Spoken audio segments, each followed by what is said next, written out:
Heading डालें बेटा, mega exemption yes sir. या सर्विसेज एग्जम्प्ट फ्रॉम जीएसटी, कुछ भी बोल दो।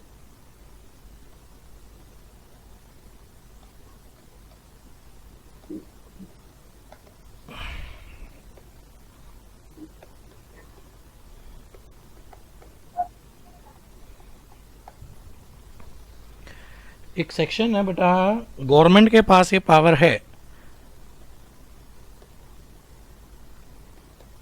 Government has the power to provide exemption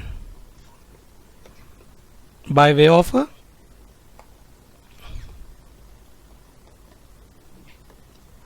notification. और ये पावर दे रखी है बेटा सेक्शन 11 ऑफ सीजीएसटी एक्ट में, और आईजीएसटी एक्ट की है बेटा सेक्शन 6।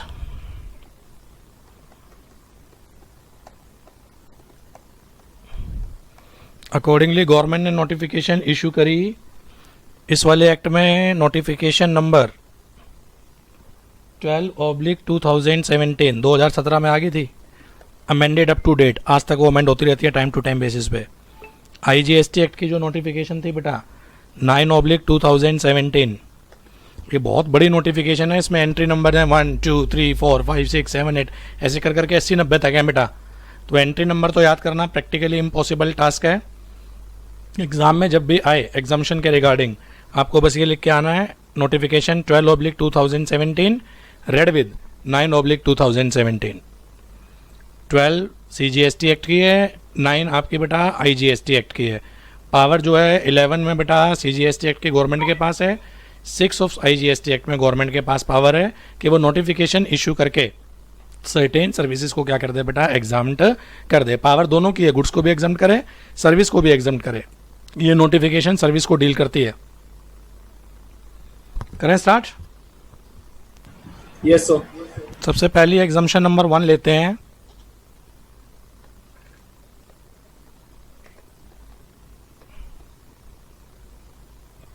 अलग अलग एंट्रीज को मैं एक जगह इकट्ठा कर रहा हूं। हेल्थ केयर सर्विसेज, कोरोना का टाइम है, पहले इसको पढ़ो भाई। जी सर।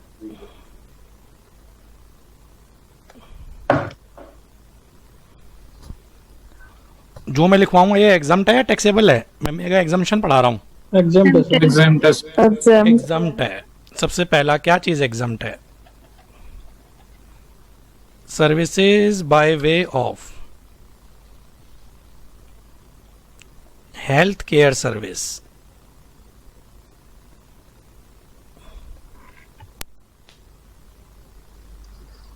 हेल्थ केयर सर्विस कौन दे रहा है बेटा?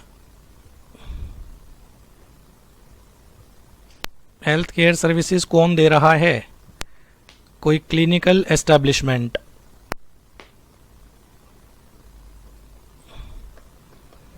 Hospital, nursing home, dispensary, example लिख लेना।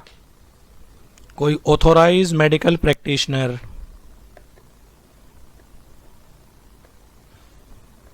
डॉक्टर्स, या ये सर्विसेज कौन दे रहा है बेटा? पैरामेडिक्स। पैरामेडिक्स में कौन आ जाते हैं? ये लैब टेक्नीशियन, डायग्नोस्टिक लैब,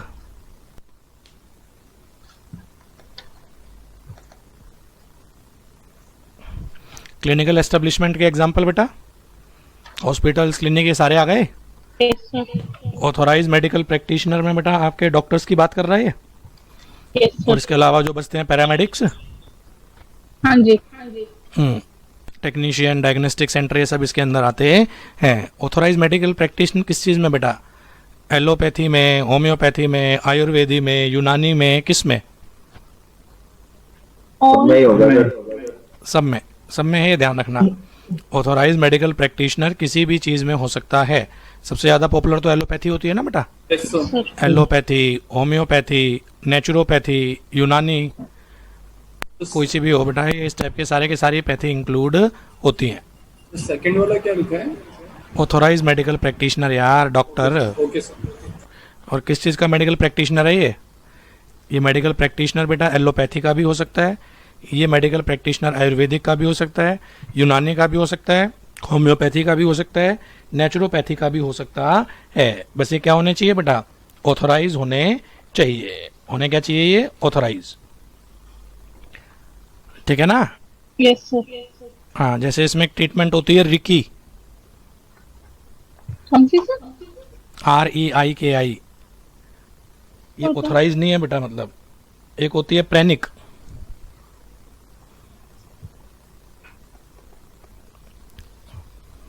ये इनकी प्रैक्टिस ऑथराइज नहीं है, वैसी चल रही है ये प्रैक्टिसेस। चुंबक से नहीं होता यार, कैसे समझाऊं मैं आपको, मैग्नेटिक वाली? वो अलग चीज है बेटा। कि इसको नेट पे देख लेना, इसमें तो बल्कि कुछ होता ही नहीं, इसमें तो ब्रेन वॉश होता है जस्ट। अच्छा। प्रेनिक में तो माइंड वॉश करते हैं, इसमें तो यानी हाँ वो लिखेगा, कोई भी अजीबोगरीब सा नाम आएगा ना तो उसके आगे वो लिखेगा बेटा कि ऑथराइज प्रैक्टिस नहीं है। ठीक है। Okay sir. तो पहला हो गया बेटा आपका services by way of health care services provided bye clinical establishment. इसमें आ जाएंगे बेटा हॉस्पिटल, क्लिनिक्स जो की बात कर रहे हैं, ऑथराइज मेडिकल प्रैक्टिशनर डॉक्टर्स की बात कर रहा है बेटा, पैरामेडिक्स इनके अलावा जो हो गए, टाइप टेक्नीशियन, डायग्नोस्टिक लैब, इन सब की। तो लैब से जितनी भी टेस्टिंग हो रही है कोरोना की बेटा, 1200 रुपये चार्ज कर रहे हैं घर के लिए, यस सर। GST फ्री है, बिल लेना कोई GST नहीं लगेगा। कोई भी टेस्टिंग कराओ लैब से, किसी भी टाइप की टेस्टिंग कराएं बेटा, आपकी GST एग्जाम्ड है। ठीक है। तो लिखने की जरूरत तो नहीं है ना कि एग्जाम फ्रॉम GST में लिखवाई, मेगा एग्जामेशन रहा हूँ। Number 2, transportation of manual therapy वाले होते हैं पेशेंट। हाँ जी बेटा, क्या कह रहे हो, दोबारा बोलो। सर। जो मैनुअल थेरेपी वाले होते हैं ना, जैसे फिजियोथेरेपी है, कायरो प्रैक्टिशनर होता है वो। फिजियोथेरेपी तो पैरामेडिक्स होते हैं भाई, डॉक्टर नहीं होते, वो पैरामेडिक्स है। Transportation of patient in ambulance including, किसी की क्वेरी थी मेरे ख्याल ये, एयर एम्बुलेंस आपके बैच में थी या पता नहीं सुबह वाले बैच में थी। यहीं थी सर। तो transportation of patient in ambulance including air ambulance, ये क्या है बेटा, एग्जाम फ्रॉम GST, ये है exempt from GST। Number 3,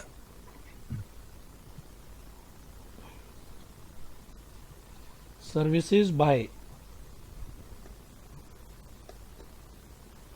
recognise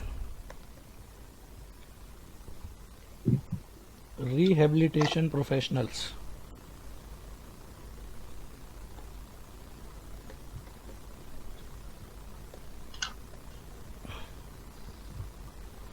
ये सब एग्जाम लिखवा रहा हूँ बेटा मैं। Services by recognise rehabilitation professional.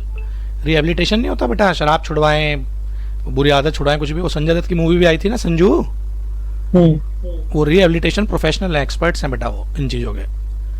ठीक है ना, रिकॉग्नाइज होने चाहिए। आजकल ये सूफी संत ये बाबे बूबे भी करवाते हैं काम बेटा ये। वो शराब छुड़ाएं, वो कैसे छुड़ाएं, उनकी शराब वो ले लेते हैं और इकट्ठे बैठ के पी रहे। मतलब कहने का मतलब ऑथराइज होने चाहिए, रिकॉग्नाइज होने चाहिए। चलो मुद्दे पे आओ। Services by recognise rehabilitation professional, इनकी सर्विसेज बेटा एग्जाम्ड है। चौथी, ये सब अलग अलग एंट्रीज में है बेटा, मैंने जो एक जगह इकट्ठी कर दी सारी है।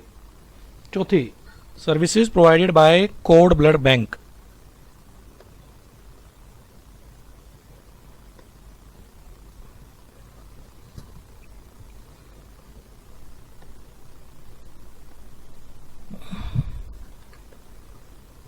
Services provided by Cord Blood Bank by way of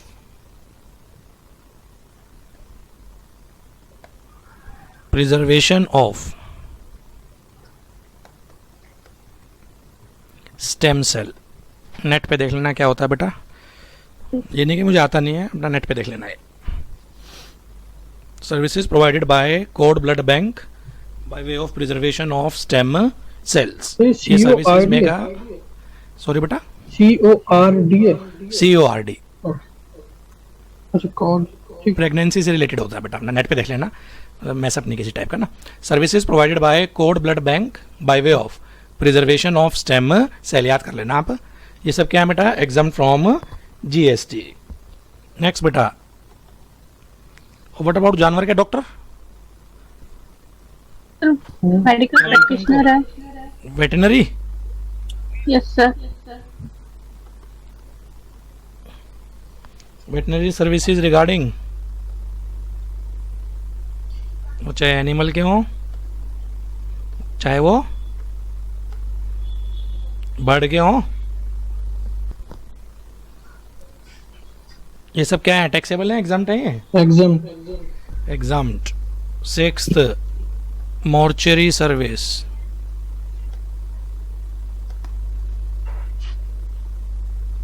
seventh, इसके ऊपर क्वेश्चन आ सकता है, अगर इसमें से आया तो पक्का.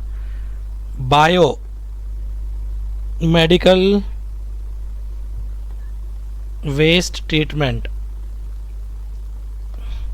सबसे बड़ी समस्या होती है हॉस्पिटल के लिए बायो वेस्ट.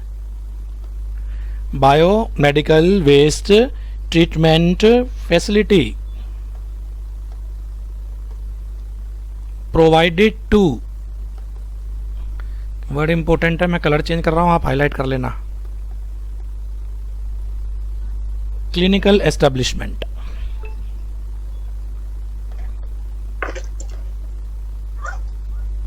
ये ऊपर वाली 8 सर्विसेज क्या है बेटा? ऊपर वाली 8 सर्विसेज एग्जाम. From GST. एक बार लिखो, फिर इसको डिटेल में एनालाइज करते हैं. अबव मेंशन ये 7 सर्विसेज, सॉरी मैं 8 बोल रहा हूँ. सर ये क्या लिखा है? Biomedical waste treatment facility provided to clinical establishment.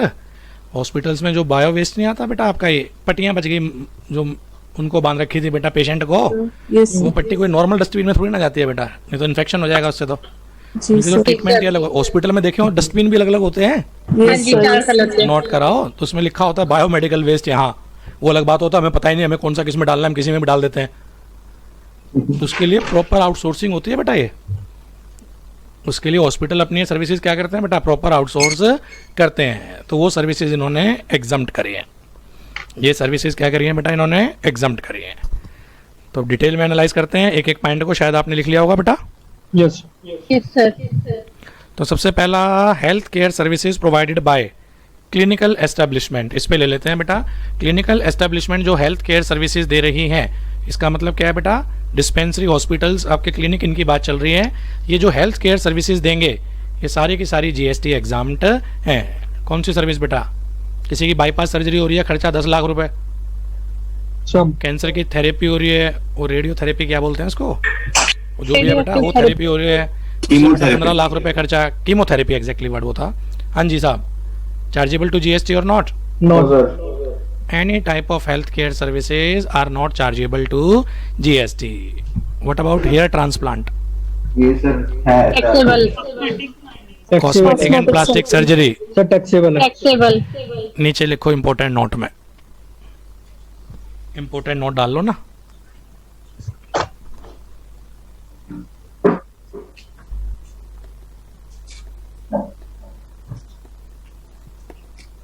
Hair transplant, plastic surgery भी आएगा. Cosmetic and plastic surgery.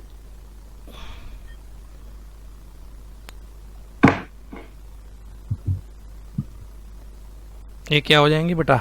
Taxable. Chargeable to GST. But अगर ये किसी बॉडी डिसेबिलिटी को दूर करने के लिए करी है तो ये भी एग्जाम्प्ट है. अगर ये किसी बॉडी डिसेबिलिटी को रिमूव करने के लिए करी है तो ये भी एग्जाम्प्ट है. किसी नॉन सेंस लड़की के ऊपर एसिड अटैक कर दिया, वो एसिड अटैक से बेटा ठीक करने के लिए कॉस्मेटिक सर्जरी देनी पड़ रही है, तो वो कोई ब्यूटिफिकेशन के लिए नहीं है बेटा, वो फिजिकल डिसेबिलिटी को रिमूव करने के लिए है. शिल्पा शेट्टी, करीना कपूर, इन एक्ट्रेसेस ने जो कराई है ये ब्यूटिफिकेशन के लिए कराई है. इनके लिए जीएसटी क्या होगा बेटा? आपका चार्ज होगा. किसी ने फिजिकल डिसेबिलिटी को दूर करने के लिए अगर ये सर्विसेज ली है, देन इन दैट केस बेटा आपका क्या हो जाएगा? इन केस में एग्जाम. एग्जाम्प्ट हो जाएंगी. तो अगर कुछ ना बोले तो चार्जेबल टू जीएसटी. वो स्पेसिफिकली बोलेगा कि कोई बॉडी के अंदर कमी थी बेटा, कोई डिसेबिलिटी थी, उसको रिमूव करने के लिए क्या करिए बेटा? ये अपने सर्जरी करवाई है या ये सर्विसेज ली है, then in that case chargeable to GST. Acid attack अपना दिमाग में याद रखना, सब समझ में आ जाएगा। Yes sir. ठीक है, कीमोथेरेपी कराते हैं बेटा, बाल उड़ जाते हैं, फीमेल के साथ ये प्रॉब्लम रहती है, फिर समस्या आदमी तो फिर भी देख ले बेटा, उनको सोसाइटी में उठना बैठना भारी पड़ जाता है फिर विदाउट हेयर। इसके लिए लेटेस्ट से उन्होंने ले ली बेटा हेयर ट्रांसप्लांट सर्विस। अब वो कोई फैशन नहीं आएगा बेटा, तो चेक कर लेंगे वहाँ से कि पहले कीमोथेरेपी चल रही है उसके कारण हेयर ट्रांसप्लांट लिया है, तो फिजिकल डिसेबिलिटी को रिमूव करने के लिए लिए है। क्या हो जाएगा बेटा ये आपका एग्जाम फ्रॉम जीएसटी। तो एग्जाम में अगर केवल हेयर ट्रांसप्लांट, कॉस्मेटिक और प्लास्टिक बोले, आगे कुछ ना बोले, तो आपको क्या करना है बेटा, इसके ऊपर जीएसटी चार्ज करना है। I hope you are getting the issue. Sir GST तो जो जैसे हेयर ट्रांसप्लांट है जो इस केस में होती है फिजिकल उसको, तो सर वो तो बिल ही है जो देगा, वो चार्ज उसके ऊपर है ना कि वो चार्ज करे ना करे। हाँ वैसी बात है बेटा, पर प्रैक्टिकली तो चार्ज करते हैं। करते हैं। हाँ, क्योंकि हेयर ट्रांसप्लांट और जो बेटा बाकी कीमोथेरेपी ले रहा हुआ है एक जगह होती नहीं।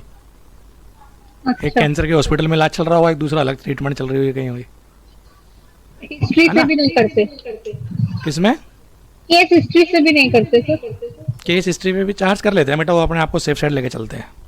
Okay sir. हाँ, पर अगर अपनी डिटेल दे दें शायद मान जाए वो। ठीक है सर। एनी हाउ, खैर वो प्रैक्टिकल लाइफ की बातें, एकेडमिक में पहले आ जाओ ना। एग्जाम में केवल ये 3 चीज़ें आ जाएं तो आपको क्या करना है, जीएसटी लगानी है। वो स्पेसिफिकली बोल दे फिजिकल डिसेबिलिटी को रिमूव करने के लिए है, तो ही क्या हो जाएगा बेटा आपका जीएसटी एग्जाम्ड होगा। तो भी हॉस्पिटल पे ही टिके रहते हैं बेटा। हॉस्पिटल में बेटा खाना पीना मिलता है, यस सर। एक तो मिलता है पेशेंट को, एक केयर टेकर बेटा पेड बेसिस पे ले सकता है। Yes sir. Yes sir. Max wax में एडमिट हो, ईश्वर ना करे कभी होना पड़ जाए, पेशेंट के लिए तो बिलिंग में आता है, और जो आपको लेना है आप अपने लिए सेपरेट परचेज करो। यस कभी सर। नोट कराओ, केयर टेकर जब मंगाता है बिल पे जीएसटी लग के आता है। ध्यान नहीं दिया होगा, ध्यान नहीं दिया होगा बेटा, लग के आता है आता सर, आता है। है, लग के आता है। तो मील फैसिलिटी अगर बेटा पेशेंट को है तो एग्जाम। क्योंकि ये किसका पार्ट माना जाएगा, हेल्थ केयर सर्विस का ही पार्ट है। कंपोजिट सप्लाई होगी ना बेटा, ये तो नेचुरल बंडल बन रहा है, yes sir. Yes yes sir. Sir. उसको भूखा थोड़ी ना मार देंगे, ये दवाइयाँ खा खा के जीता रहेगा। Yes sir. ठीक है ना, Yes, वो sir. तो फिर उसी का पार्ट बनता है ना बेटा। और इसके अलावा किसी अदर पर्सन को है टैक्सेबल। ठीक, यस सर। तीसरा ध्यान से सुनना बेटा, हॉस्पिटल ने दुकान किराए पे दे दी। दुकान किस लिए किराए पे दे दी? हो सकता है वहाँ कैंटीन चल रही हो सकता है वहाँ पर बेटा मेडिकल शॉप चल रही हो, और कई बार तो दोनों ही होती हैं। बड़े बड़े हॉस्पिटल को दिमाग में रख लो, और बड़े हॉस्पिटलों में तो 2 से ज़्यादा, 2-2, 3-3 कैंटीन भी हो जाती हैं, और 2-2, 3-3 मेडिकल शॉप भी होती हैं। Yes sir. क्या हो जाएगा बेटा, उसने दुकान किराए पे दिए हैं, क्या वो हेल्थ केयर सर्विस है? No sir.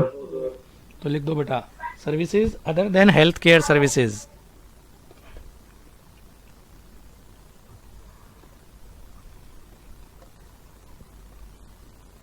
Are taxable. Chargeable to GST. Example,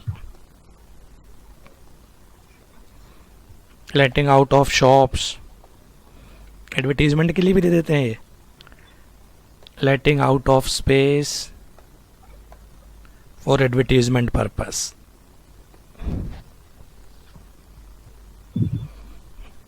रनमैक्सी ने अपनी होर्डिंग लगा दी तो फ्री में थोड़ी ना लगा रहा होगा, हॉस्पिटल पैसे चार्ज करेगा। तो जो एडवर्टीजमेंट सर्विसेज है बेटा उसके ऊपर तो जीएसटी चार्ज होगा ना, वो कोई हेल्थ केयर सर्विस नहीं है। I hope you are getting the issue. Yes sir. Sir इसके बाद क्या लिखा है? सर ये वाला लेटिंग आउट ऑफ क्या लिखा है? Shops, letting out of space for advertisement, letting out of shops, letting out of space for advertisement. अब इसमें केस स्टडी बना रहा हूं मैं, तसल्ली से समझना और फिर आंसर देना। सर। एक हॉस्पिटल ले लेते हैं, 1 मिनट में बोलता हूँ बेटा, फिर सारी क्वेरी ले लूंगा मैं। हॉस्पिटल गंगाराम ले लो, कोई भी ले लो।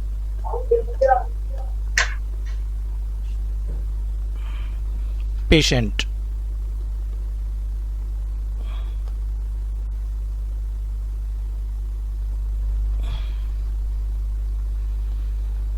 हॉस्पिटल हो गया बेटा, पेशेंट हो गया। सबसे पहले पेशेंट को क्या करना है साहब, हॉस्पिटल में लाना है। उसके लिए पेशेंट ने कौन सी सर्विसेज ली होंगी? एम्बुलेंस। Ambulance service.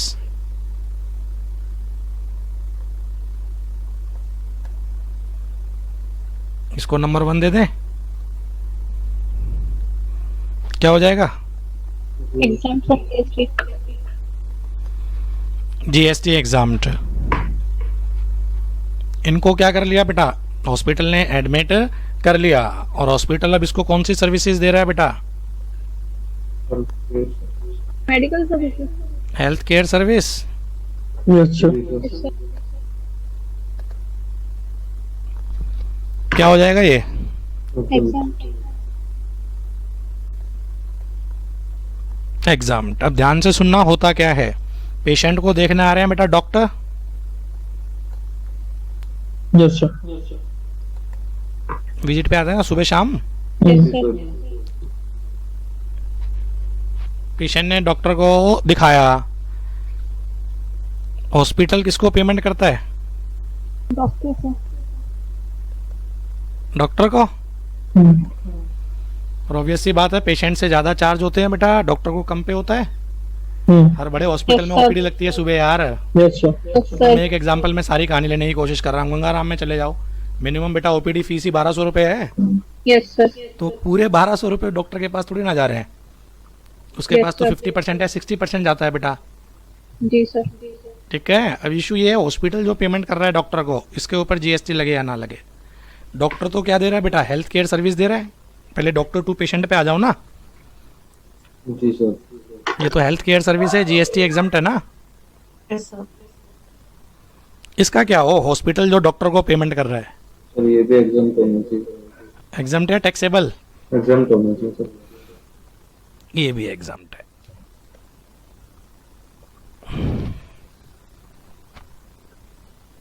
ये भी एग्जम्प्ट है। हॉस्पिटल में बहुत सारा बायो वेस्ट इकट्ठा होता है बेटा, उस बायो वेस्ट के लिए उसने टाई अप कर लिया बायो वेस्ट लिमिटेड से। कंपनी का नाम ही मैंने बायो वेस्ट रख दिया। और ये इसको कौन सी सर्विसेज दे रहा है? बायो वेस्ट हैंडलिंग सर्विस, जी सर। Bio waste treatment. इसका क्या होगा बेटा? एग्जाम। एग्जाम। इसके ऊपर भी जीएसटी एग्जाम्प्ट।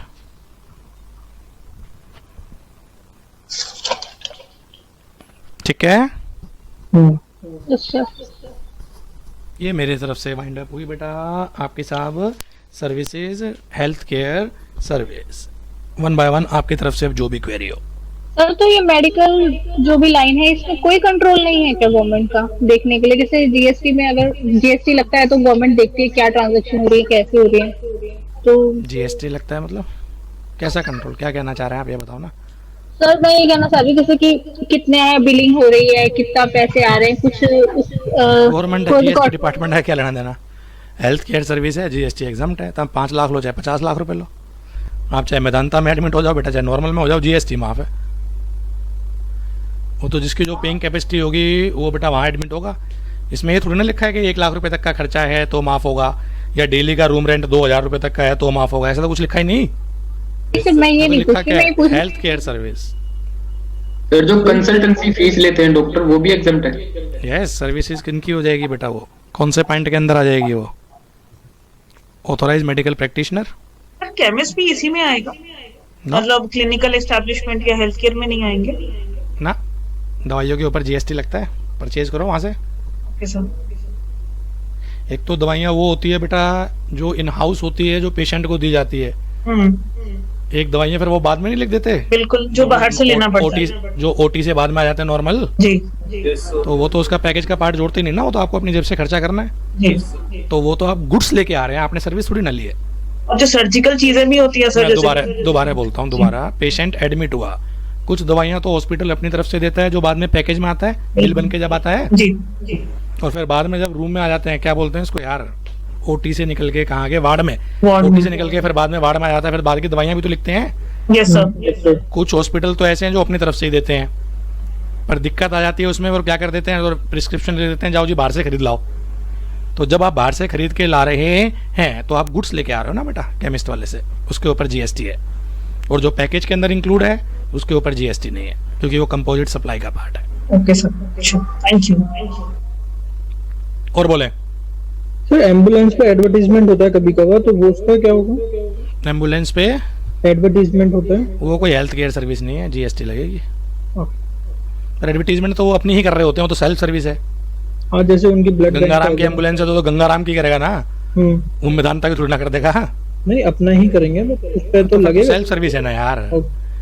ओ मैं अपने माथे पे दीपक जैन क्लासेस लिख के चल रहा हूँ एडवर्टीजमेंट पे करवा के, तो जीएसटी थोड़ी ना लगेगा भाई। तो सेल्फ सर्विस है, तेरे माथे पे अगर मैं लिख दूं और मैं तुम्हें पेमेंट कर रहा हूँ तो जीएसटी लगेगा। ये जो स्पेक्टिकल्स होते हैं सर, इस पे लगता है जीएसटी? इस पे? हाँ जी। अरे 18% है। तो एक तरह से ये तो मेडिकल नीड ही हो गई ना। पता नहीं जो भी हो गया यार, 18 दे के आया था मैं तो लेंस कार्ड को। जीएसटी है इसके ऊपर। ठीक। चलो आई थिंक बहुत है इतना क्वेरी बेटा। यस। तो इसकी कोई प्रैक्टिस करवाने की जरूरत तो नहीं? No sir. या करवाऊं, एक एग्जांपल बना दूं? No sir. चलो जी, पहली सर्विसेज अपनी बेटा कंप्लीटली वाइंड अप हो गई, हेल्थ केयर सर्विस। दूसरी पे आओ बेटा, ये सबसे लेंदी सर्विस है ये, renting of immovable property. Exemption number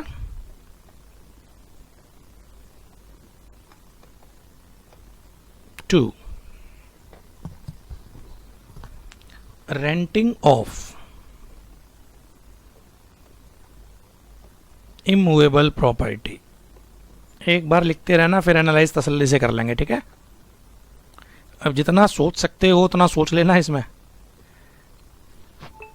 immovable property हम क्या कर रहे हैं बेटा, किराए पे दे रहे हैं। लैंड और बिल्डिंग की बात चल रही होगी, ठीक है ना? जी सर।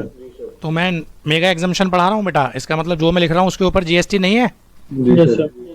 सबसे पहला, renting of residential house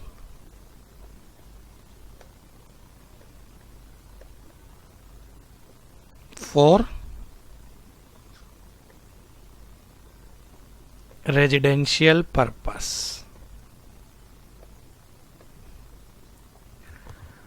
residential house residential purpose के लिए किराए पे दिया, जीएसटी एग्जम्प्ट है, किराया कितना मर्जी हो।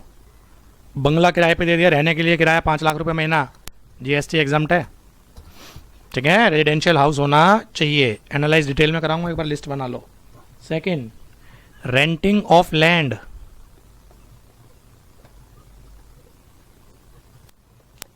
For agricultural purpose. एग्रीकल्चरल में बेटा ये खेती बाड़ी तो आती ही है, इसमें जानवर पालना भी आता है, इंक्लूडिंग रेयरिंग। रेयरिंग का मतलब पालना, एनिमल्स अदर देन हॉर्सेस।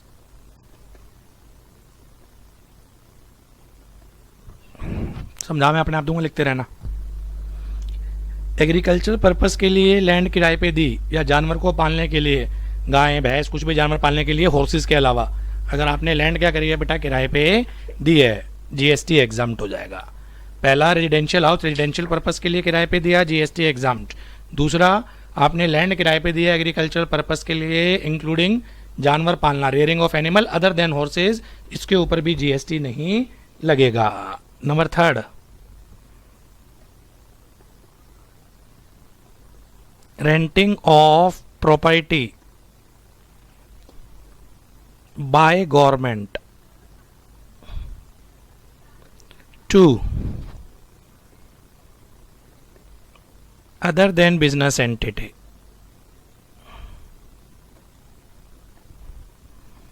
समझाऊंगा, highlight the word by. Government किराए पे दे रही है, गवर्नमेंट किराए पे ले रही है,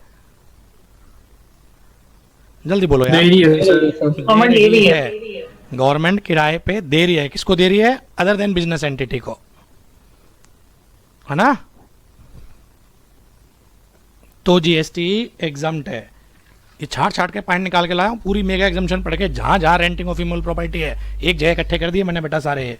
next, renting of property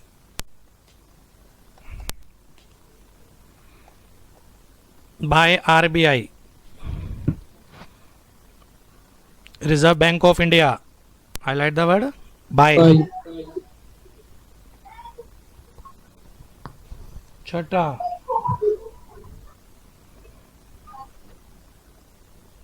Fifth, sir. renting of rooms by hotels, motels, rest house, guest house, etc.,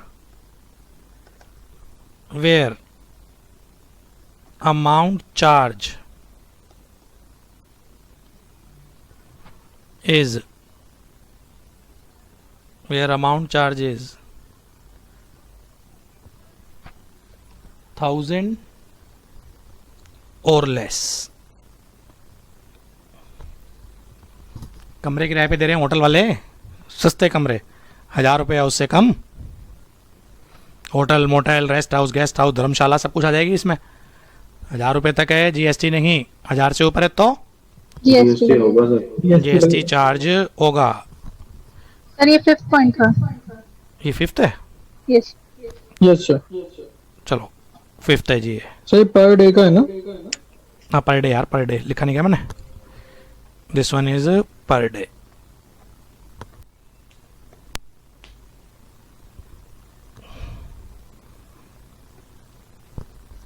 छठा,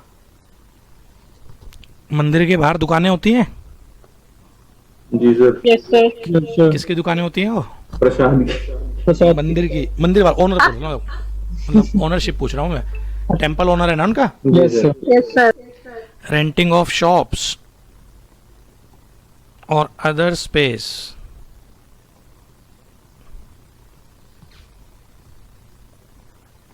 for business purpose by religious or charitable trust, where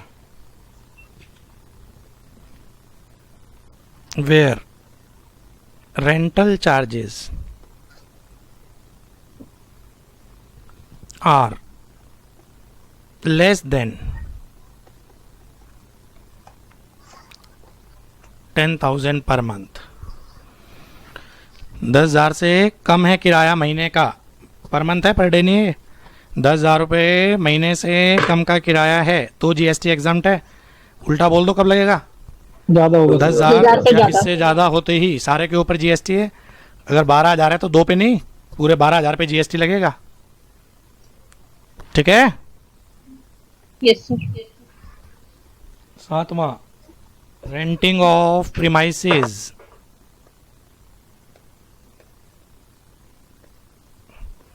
community hall,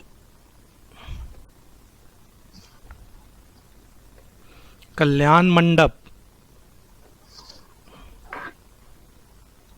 south में बड़ी यूज होते हैं कल्याण मंडप, और जब मैरिज वैरिज होती है। Renting of premises और कम्युनिटी हॉल और कल्याण मंडप और any other open area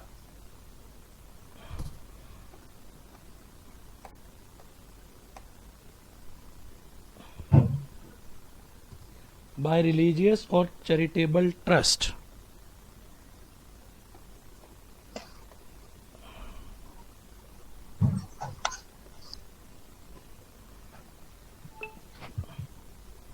where rental charges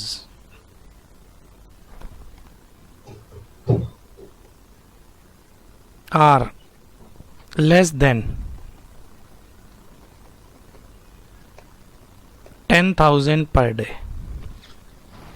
इधर पर डे है, ऊपर क्या था दुकानों में? Per month.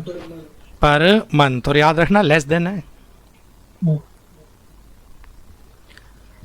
धर्मशाला होती है बेटा जो मैरिज वेरिज फंक्शन के लिए बुक कराते हैं। Yes sir. Yes sir. Dharamshala क्या है बेटा आपकी? वो रिलीजियस या चैरिटेबल ट्रस्ट है। Yes sir. वो धर्मशाला बुक करा ली उसने, 5,000 रुपये चार्ज करे बेटा, तो जीएसटी नहीं लगेगा। 8,000 रुपये चार्ज करे, जीएसटी नहीं लगेगा। 10,000 रुपये चार्ज कर लिया बेटा, क्या हो जाएगा? जीएसटी आपका बच्चे चार्ज हो जाएगा। तो renting of premises, community hall, kalyan mandap और any other area by religious और charitable trust where rental charges are less than 10,000 per day. इन 7 केसेस में जीएसटी क्या है बेटा? ये 7 services above mention services are exam.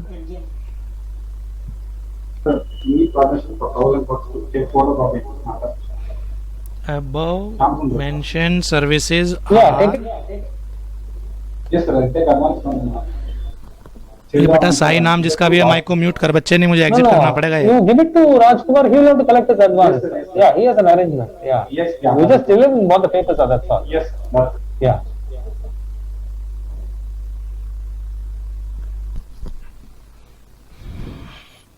ये ऊपर की 7 सर्विसेज क्या है बेटा? GST exempt. हाँ करो। Yes sir. अब जिस को एनालाइज कराऊं केवल उस पे चलना, फर्स्ट पे फोकस रखना। क्वेरी हो तो पूछ लेना, पहले मैं अपनी तरफ से देख देख के आंसर दो। Renting of residential house for commercial purpose, GST लगेगा या नहीं लगेगा? Yes sir. Residential house residential purpose के लिए दिया तो आपका क्या नहीं है बेटा? जीएसटी नहीं है। रेजिडेंशियल हाउस कमर्शियल पर्पस के लिए दिया, जीएसटी चार्ज हो जाएगा।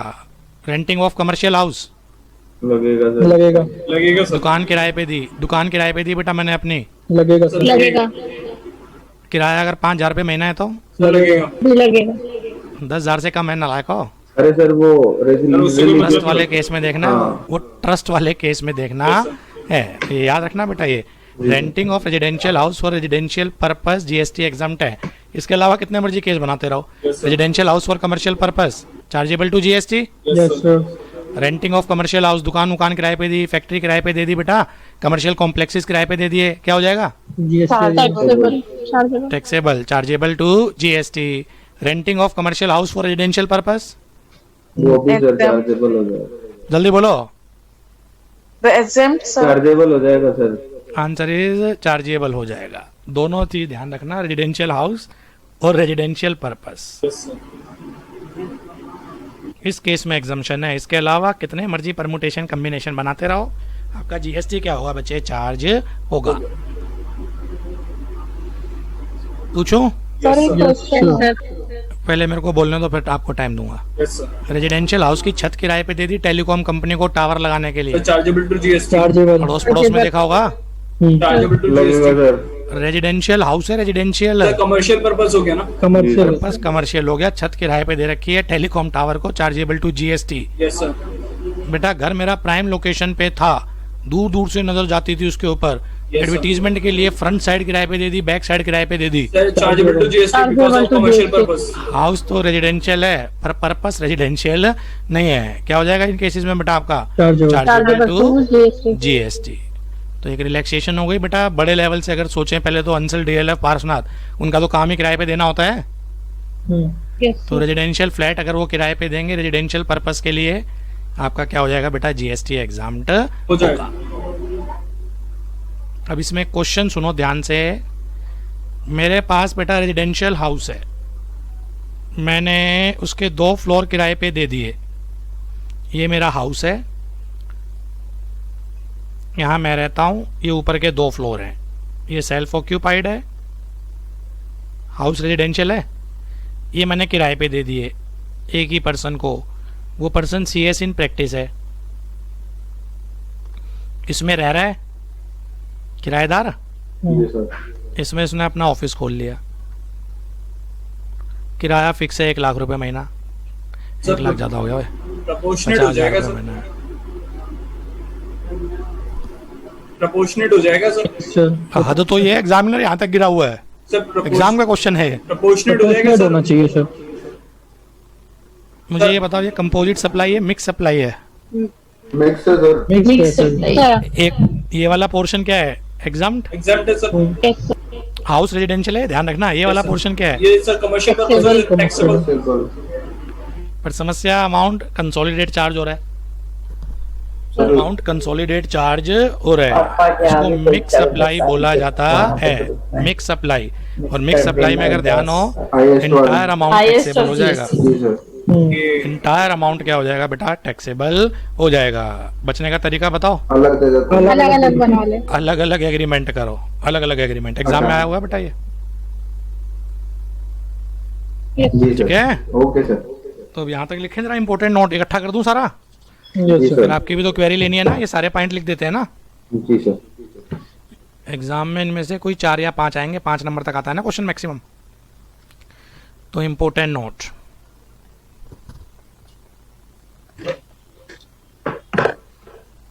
पहला, renting of residential house for commercial purpose. इसको ऐसे लाइन खींच लेते हैं यार, क्वेश्चन ही हो जाएगा लगे हाथ,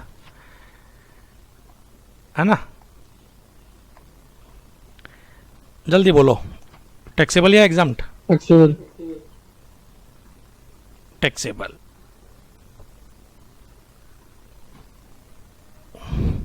second, renting of commercial house.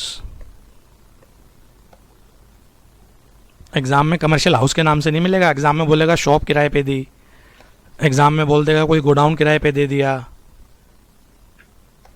Exam में बोल देगा फैक्ट्री थी वो फैक्ट्री किराए पे दे दी। ये सब कमर्शियल चीजें हैं ना बेटा? Yes sir. क्या आंसर होगा इन सब का? टैक्सेबल। टैक्सेबल।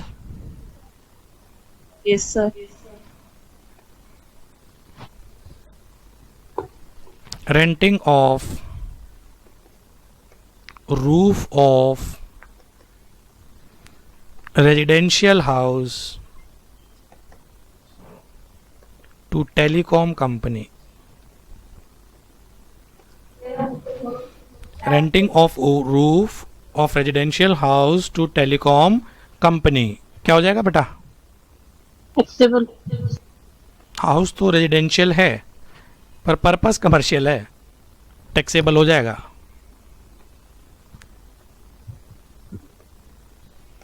रेंटिंग ऑफ, तो इसमें 2 ट्रीटमेंट नहीं होगी? रेजिडेंशियल हाउस, एक मिनट में लिख दूं फिर क्वेरी लेता हूं। Renting of residential house for residence and commercial purpose both under one contract. Rent deed एक ही है, रेंट एग्रीमेंट क्या हो जाएगा ये? Mixed supply. Mix supply answer क्या होगा? टैक्सेबल। फुल्ली टैक्सेबल, प्रोपोर्शनेट कुछ नहीं होगा। अब क्या कह रहे थे बेटा? अब आप बोलो, इसकी क्वेरी थी। सर मैं थर्ड वाले पॉइंट में कह रहा हूँ कि एक तो इसने टेलीकॉम को रूफ दे दी और एक बंदा उसके अंदर रह रहा है घर में, तो 2 हो गया ना, एक में तो एग्जेम्प्ट रहेगा, एक में टैक्सेबल होगा। हाँ, मतलब आप ये कह रहे हो कि आपके पास मल्टी स्टोरी बिल्डिंग है, उसका एक फ्लोर तो किसी हाउस वाले को किराए पे दे दिया रहने के लिए और उसकी छत किसी दूसरे पर्सन को दे दी। हाँ, टावर लगाने के लिए। तो हाँ, जो छत जो दिए टावर लगाने के लिए उसके ऊपर जीएसटी लगेगा। जो फ्लोर किसी घर वालों को दिए हैं बेटा आपने रेजिडेंशियल पर्पस के लिए, वो जीएसटी एग्जम्प्ट है। सर जैसे रेजिडेंशियल एरियाज होते हैं लाइक साउथ लाजपत नगर, उधर हॉस्पिटल्स कई बार खुले होते हैं, तो फिर तो वो कमर्शियल पर्पस में ही हो जाएगा ना? बिल्कुल हो गया जी, कमर्शियल पर्पस पर तो उनको अपने होते हैं। अगर किराए पे दे रखे हैं और उसमें हॉस्पिटल खोल रखा है तो उस रेंट के ऊपर जीएसटी लगेगा। हमारी लोकेलिटी में बेटा, यहाँ पर मैं रहता हूँ, पीछे ही मैटरनिटी वो है बेटा, एक हॉस्पिटल नर्सिंग होम, तो वो तो उनका खुद का अपना है, डॉक्टर अनीता बंसल का। लेटर से डॉक्टर अनीता बंसल ने किराए पे ले रखा है। मेरा था बेटा वो एरिया, मैंने डॉक्टर अनीता बंसल को किराए पे दे दिया और उन्होंने उसमें क्या खोल लिया? क्लिनिक खोल लिया। पर्पस क्या हो गया? कमर्शियल। हाउस रेजिडेंशियल है, पर्पस कमर्शियल है, क्या हो जाएगा ये?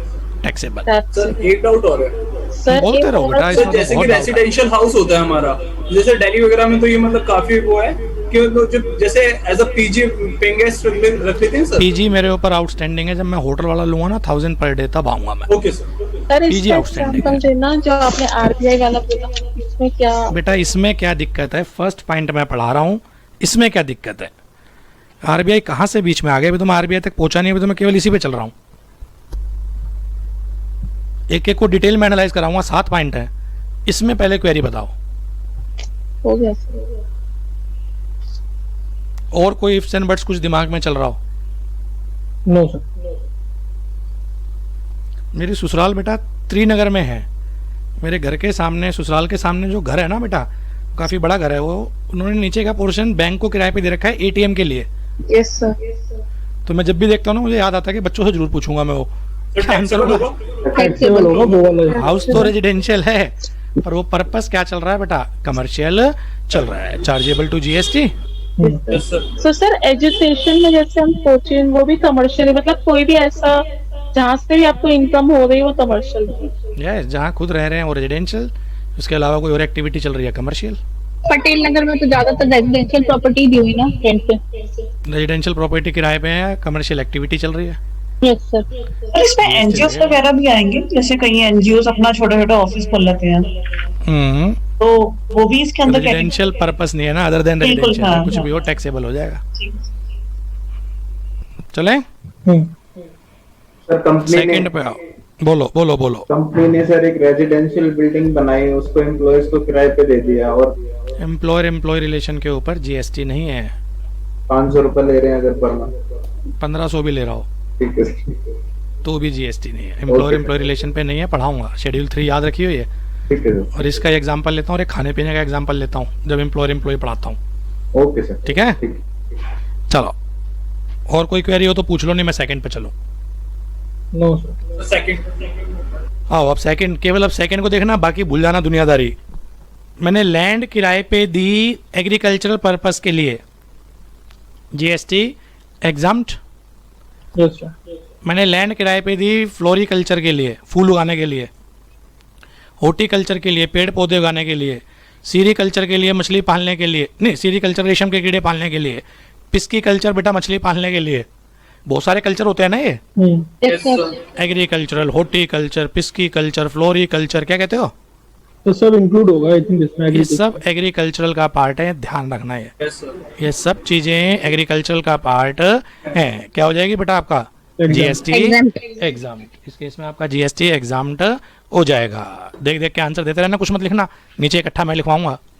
मैंने लैंड किराए पे दी बेटा बुफेलो पालने के लिए, एग्जाम्प्ट है सर। एग्जाम्ड। काउस पालने के लिए, एलिफेंट पालने के लिए, एग्जाम्ड। हॉर्सेस के लिए दिए, टैक्सेबल बेटा। हॉर्सेस हो लो मान के चल रहा है, हॉर्सेस कहीं ना कहीं कमर्शियल एक्टिविटी में हो जाते हैं, ऑल्दो बाकी भी होते हैं, ठीक है ना। पर हॉर्सेस से नाराजगी है लोगों को कि हॉर्सेस के रिगार्डिंग अगर आपने कोई लैंड किराए पे दी है, देन इन दैट केस क्या हो जाएगा बेटा आपका?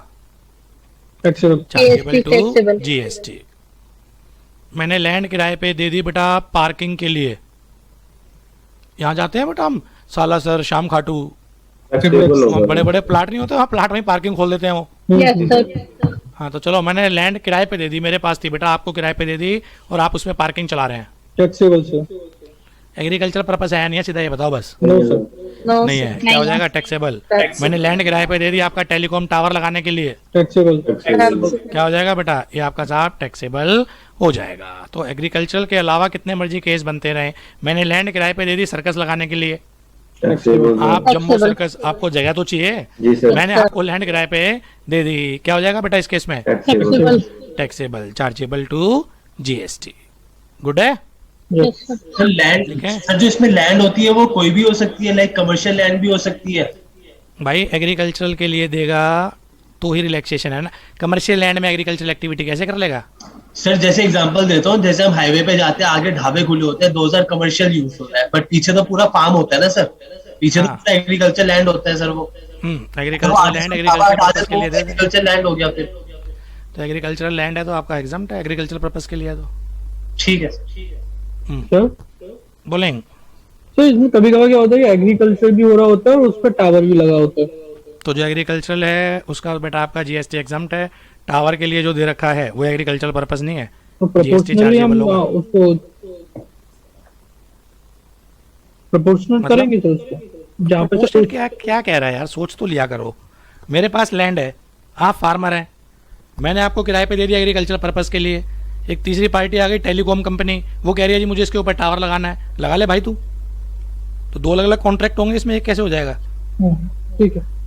एक पे तो मैं आपको किराए पे दे रहा हूँ, आप उस पर एग्रीकल्चरल एक्टिविटी करोगे, ठीक है। और दूसरा मैं टेलीकॉम कंपनी को दे रहा हूँ। आप ये कह रहे हो कि एक ही पर्सन दोनों करे, तो कैसे हो जाएगा भाई? एयरटेल खेती बाड़ी थोड़ी ना करेगा। ठीक है सर। हाँ चलो आओ, इस पे लिखो आगे। सर एक क्वेश्चन है। बोलो। सर जो सबलेट कर देते हैं प्रॉपर्टी, तो फिर उस केस में कैसे होता है? अगर रेजिडेंशियल हाउस का ही सबलेट है, जीएसटी एग्जम्प्ट है। Okay sir. और कमर्शियल के हैं तो जीएसटी लगेगा। Renting of land for agricultural purpose, horticulture, floriculture, सब कुछ आ जाएगा इसमें। जल्दी बोलो। Exempt.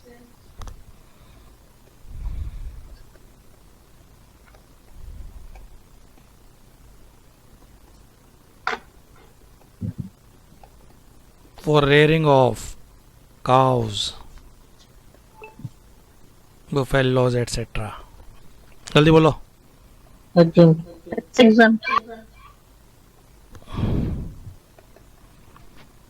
Renting of land for rearing of horses, ये अच्छे से समझ में आएगा जब मैं एग्रीकल्चरल सर्विस पढ़ाऊंगा ना।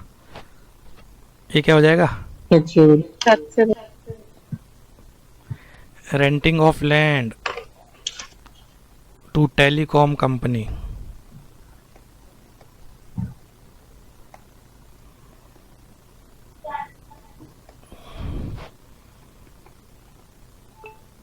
टैक्सेबल।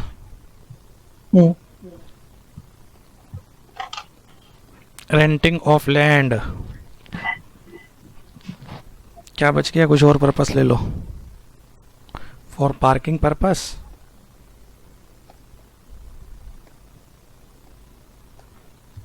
क्या हो जाएगा ये? टैक्सेबल।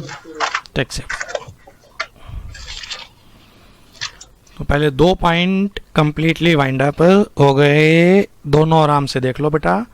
पहला renting of residential house for residential purpose, दूसरा renting of land for agricultural purpose.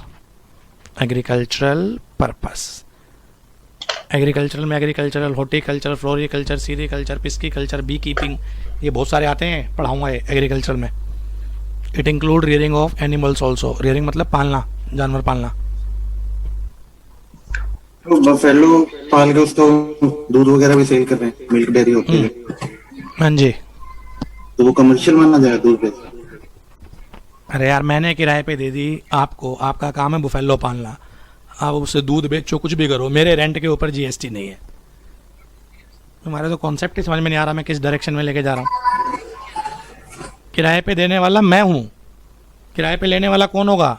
जो जानवर पाल रहा है, तो उस किराए के ऊपर जीएसटी नहीं है। आगे वो एक्टिविटी तो कर रहे हैं ना सर कमर्शियल की, फिर भी करता रहे। पर्पस एग्रीकल्चरल है या नहीं है? जानवर पालना एग्रीकल्चरल पर्पस है या नहीं है? Yes sir. बस फिर तो ऐसे तो एक्टिविटी तो किसान भी कर रहा है। बड़े लैंडलॉर्ड ने छोटे लैंडलॉर्ड को जमीन के किराए पे दे दी, कर ले भाई तू एक्टिविटी, खेती बाड़ी तू ही कर ले, जो तो किराया देता रही हो 50,000 रुपये महीना, तो उसके ऊपर जीएसटी नहीं है।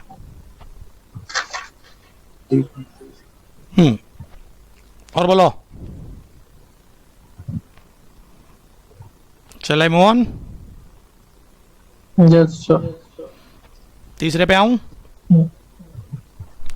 Renting of property by government to other than business entity.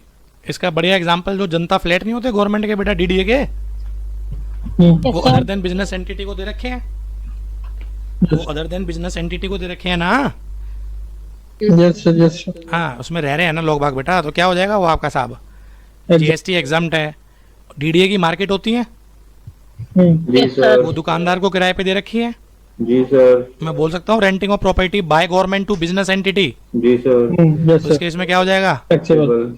Taxable. उस केस में क्या हो जाएगा? GST taxable. तो दो ही केस बनते हैं, renting of property by government to business entity taxable है, to other than business entity exempt है। What about renting of property to government? Taxable. exempt, renting of property to government exempt हो गया। Taxable. Delhi में ये example ले लो, दिल्ली में जितने भी पुलिस थाने हैं 70% से ज्यादा किराए पे चल रहे हैं। हमारा पटेल नगर वाला भी किराए पे ही है। समझ में आ रहा है? जी sir.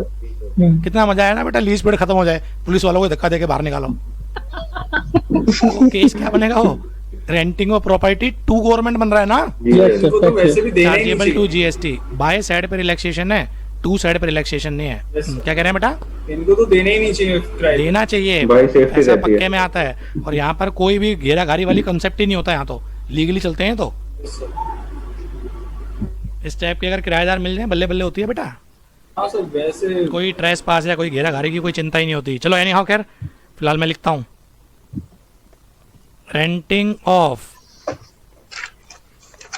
Property by government to business entity. जल्दी बोलो।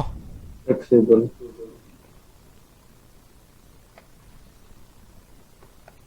रेंटिंग ऑफ प्रॉपर्टी, ये फिर दोबारा रिपीट होंगी सारी चीजें जब मैं गवर्नमेंट की सर्विस पढ़ाऊंगा।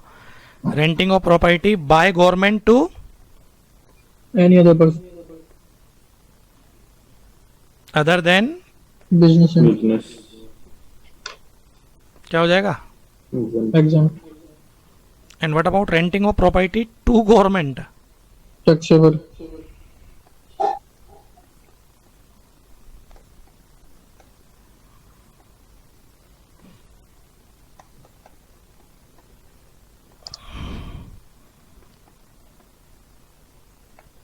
टैक्सेबल।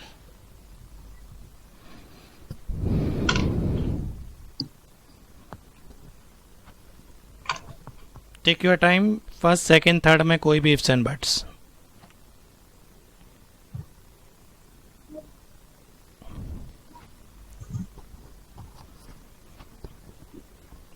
चले move on. Ji sir. Renting of property by RBI, ये असल में मैं ना बैंकिंग सर्विसेज पढ़ाऊंगा। आरबीआई की किसी भी सर्विस के ऊपर जीएसटी नहीं है, वहां पर लिखा है ये आरबीआई की सर्विसेज के ऊपर जीएसटी नहीं है। तो हो सकता है उन्होंने कोई प्रॉपर्टी किराए पे दे रखी हो बेटा, हो सकता है। ऑल्दो प्रैक्टिकली शायद तो पाएगा नहीं, पर फिर भी एक केस बन रहा है कि renting of property by RBI. RBI की अपनी कोई प्रॉपर्टी थी, वो उसने क्या कर दी बेटा, किराए पे दे दी, जीएसटी एग्जम्प्ट है।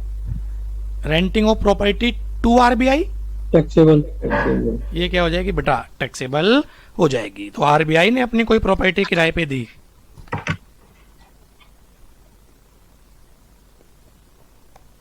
Renting of property by RBI, GST exam.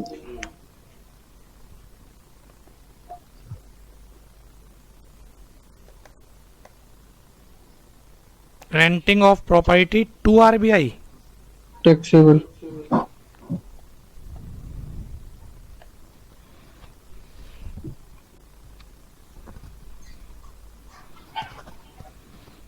RBI के पास बेटा सर्टेन प्रॉपर्टी पड़ी थी दिल्ली एनसीआर में, कुछ काम नहीं आ रही थी बेटा, उसने किराए पे दे दी। कमर्शियल पर्पस के लिए क्या करती बेटा, वो प्रॉपर्टी किराए पे दे दी, क्योंकि आरबीआई ने दी है। जीएसटी क्या होगा बेटा आपका? एग्जाम्प्ट होगा। अगर आरबीआई ने किराए पे ली है renting of property to RBI, तो इस केस में क्या होगा बेटा? जीएसटी टैक्सेबल होगा। क्लियर? जी सर। ये कितने पॉइंट हो गए बेटा टोटल ऊपर? 4। जी सर। चलो पांचवें पॉइंट पे आओ। पांचवा पॉइंट आपका बेटा क्या बोलता है? ये बोलता है renting of rooms by hotel motel जिनके चार्जेस क्या हैं बेटा पर डे? 1000 या उससे कम। एग्जाम्पल फॉर्म में 1000 या उससे कम है तो जीएसटी एग्जाम्प्ट होता है। एग्जाम्प्ट है। Letting out of room by hotel where rental charges per day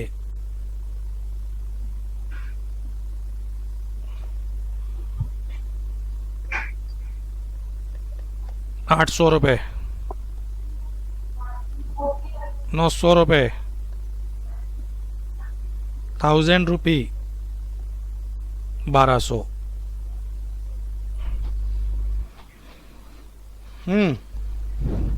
1200 वाला टैक्सेबल होता है। 800 वाले पे बताओ पहले। Exempt sir. एग्जाम जीएसटी नहीं लगेगा। 900 वाला, एग्जाम 1000 वाला टेबल नहीं, 1000 और लेस है ना। यस 1000 वाला भी क्या होगा? एग्जाम्प्ट। जी सर। 1000 और लेस लिखा है ना बेटा, तो 1000 वाला भी क्या होगा बच्चे? एग्जाम्प्ट। 1200 वाला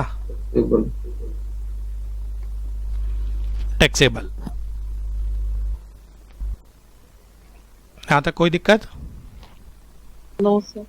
sir renting of property to metro is taxable. Metro इसमें बेटा पहले होटल पे आऊँगा मैं, अभी बीच में मेट्रो कहाँ से आ जाता है एकदम, या बैठे बैठे याद आ गया? सर याद आ गए थे। तो मेट्रो ने कौन सी जगह किराए पे ली है? मतलब जैसे ले नहीं लेते, आई मीन वो और अपने ऑफिस बनाने दे सपोज एक कॉर्पोरेट। बार मैं ये सारा खत्म कर दूं फिर लेता हूँ आपको, और फिर आप ही से आंसर निकलवाऊंगा मैं, है ना। एक बार सारा कंप्लीट कर दूं बेटा। चलो नेक्स्ट आओ, और जो जिस कॉन्टेक्स्ट में लेके चल रहा हूँ उसी में रहो नालायको। होटल रूम टैरिफ है ₹1200, अमाउंट चार्ज डिस्काउंट चल रहा है ₹800 में दे दिया, होता है? Yes sir. टैरिफ उनके ब्राउजर या वेबसाइट पे ज्यादा होते हैं, आफ्टर Yes, डिस्काउंट sir. कितना? Yes sir. एग्जाम क्या हो जाएगा? एग्जाम क्या देखना है अपने को? Sir amount charge amount charge, transaction value देखनी है अपने व्हिच को, इज रिकवर्ड बाय कस्टमर। ठीक है ना। Yes sir. नोट डाल देना, amount charge from customer shall be taken into consideration, if it is 1000 और less no GST shall be imposed. Amount charge from customer shall be taken into consideration. Amount charged from customer shall be taken into consideration. आगे ध्यान देना, hotel room charges 800, हमें breakfast भी चाहिए 300, amount charge taxable sir. Taxable. कमरे के 800, खाने पीने के 300, amount charge 1100। Sir taxable. Online book करते हैं ऑप्शन आता है ना, with meal without meal, yes sir. है ना। Sir taxable. चलो बोलो जल्दी से। रेंटल वाला 1000 रुपए में खाली कमरे का किराया देखना है, सब कुछ देखना है, सब कुछ देखना है सर। कंपोजिट सप्लाई होगी। होटल सर्विस देखनी है, कंपोजिट सप्लाई है तो। Yes sir. तो इस केस में क्या हो जाएगा? कितना? 100 रुपया पूरे 1100, इंटायर 1100 शैल बी टैक्सेबल। ये वाइंड अप हुआ बेटा। Hotel, motel, Dharamshala, rest house, guest house, in by what ever name called, 1000 या उससे कम अमाउंट चार्ज है तो जीएसटी नहीं लगता बेटा। 1000 से ज्यादा अमाउंट चार्ज है, चार्जेबल टू जीएसटी। इसमें पूछो, इसमें कोई दिक्कत हो तो।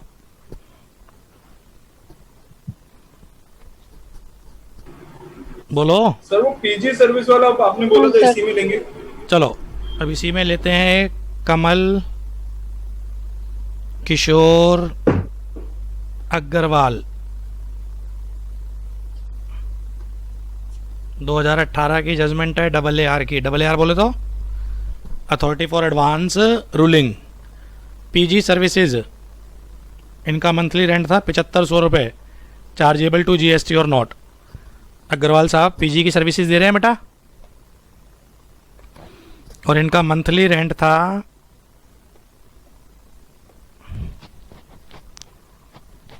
7500 रुपये पर मंथ था ये,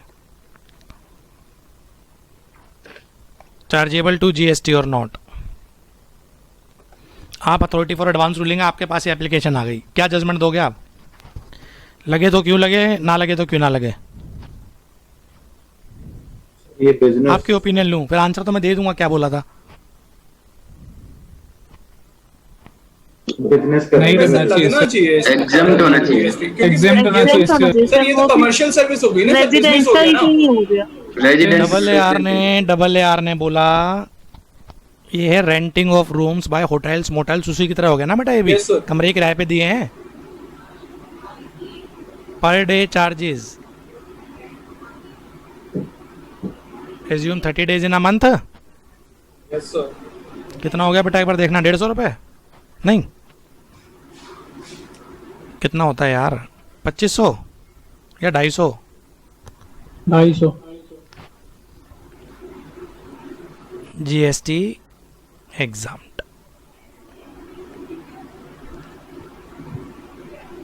छोड़ दिया बेटा पीजी को, दिमाग में रखा होगा कि शायद एक तो रेजिडेंशियल हाउस, रेजिडेंशियल पर्पस है। Yes sir. अरे पीजी में बच्चे रह रहे हैं ना, यस सर। कमर्शियल एक्टिविटी थोड़ी ना कर रहे हैं वो। और दूसरा इन्होंने जो दिमाग में रखा कि पर डे अगर वो कमरे भी माने किराए पे हैं, होटल मोटल की तरह ट्रीट करें इसको, Yes, तो sir. भी पर डे क्या आ रहा है बेटा आपका, ये 1000 या उससे कम आ रहा है। ये चीज़ दिमाग में रखी। Kamal Kishore Agarwal 2018 AAR PG services exempt from GST. Yes sir. ठीक है। तो सर इसमें हॉस्टल सर्विसेज भी जैसे होते हैं ना सर, दिल्ली में हॉस्टल बनवा लिया। हॉस्टल तो बेटा स्कूल कॉलेज के होते हैं ना, नहीं जो प्राइवेट हॉस्टल है नहीं सर, प्राइवेट हॉस्टल जैसे दिल्ली में बहुत सारे बने हुए हैं, पीजी तो बोलते हैं इनको। ओके पीजी ऑब्लिक हॉस्टल कर ले यार। ओके।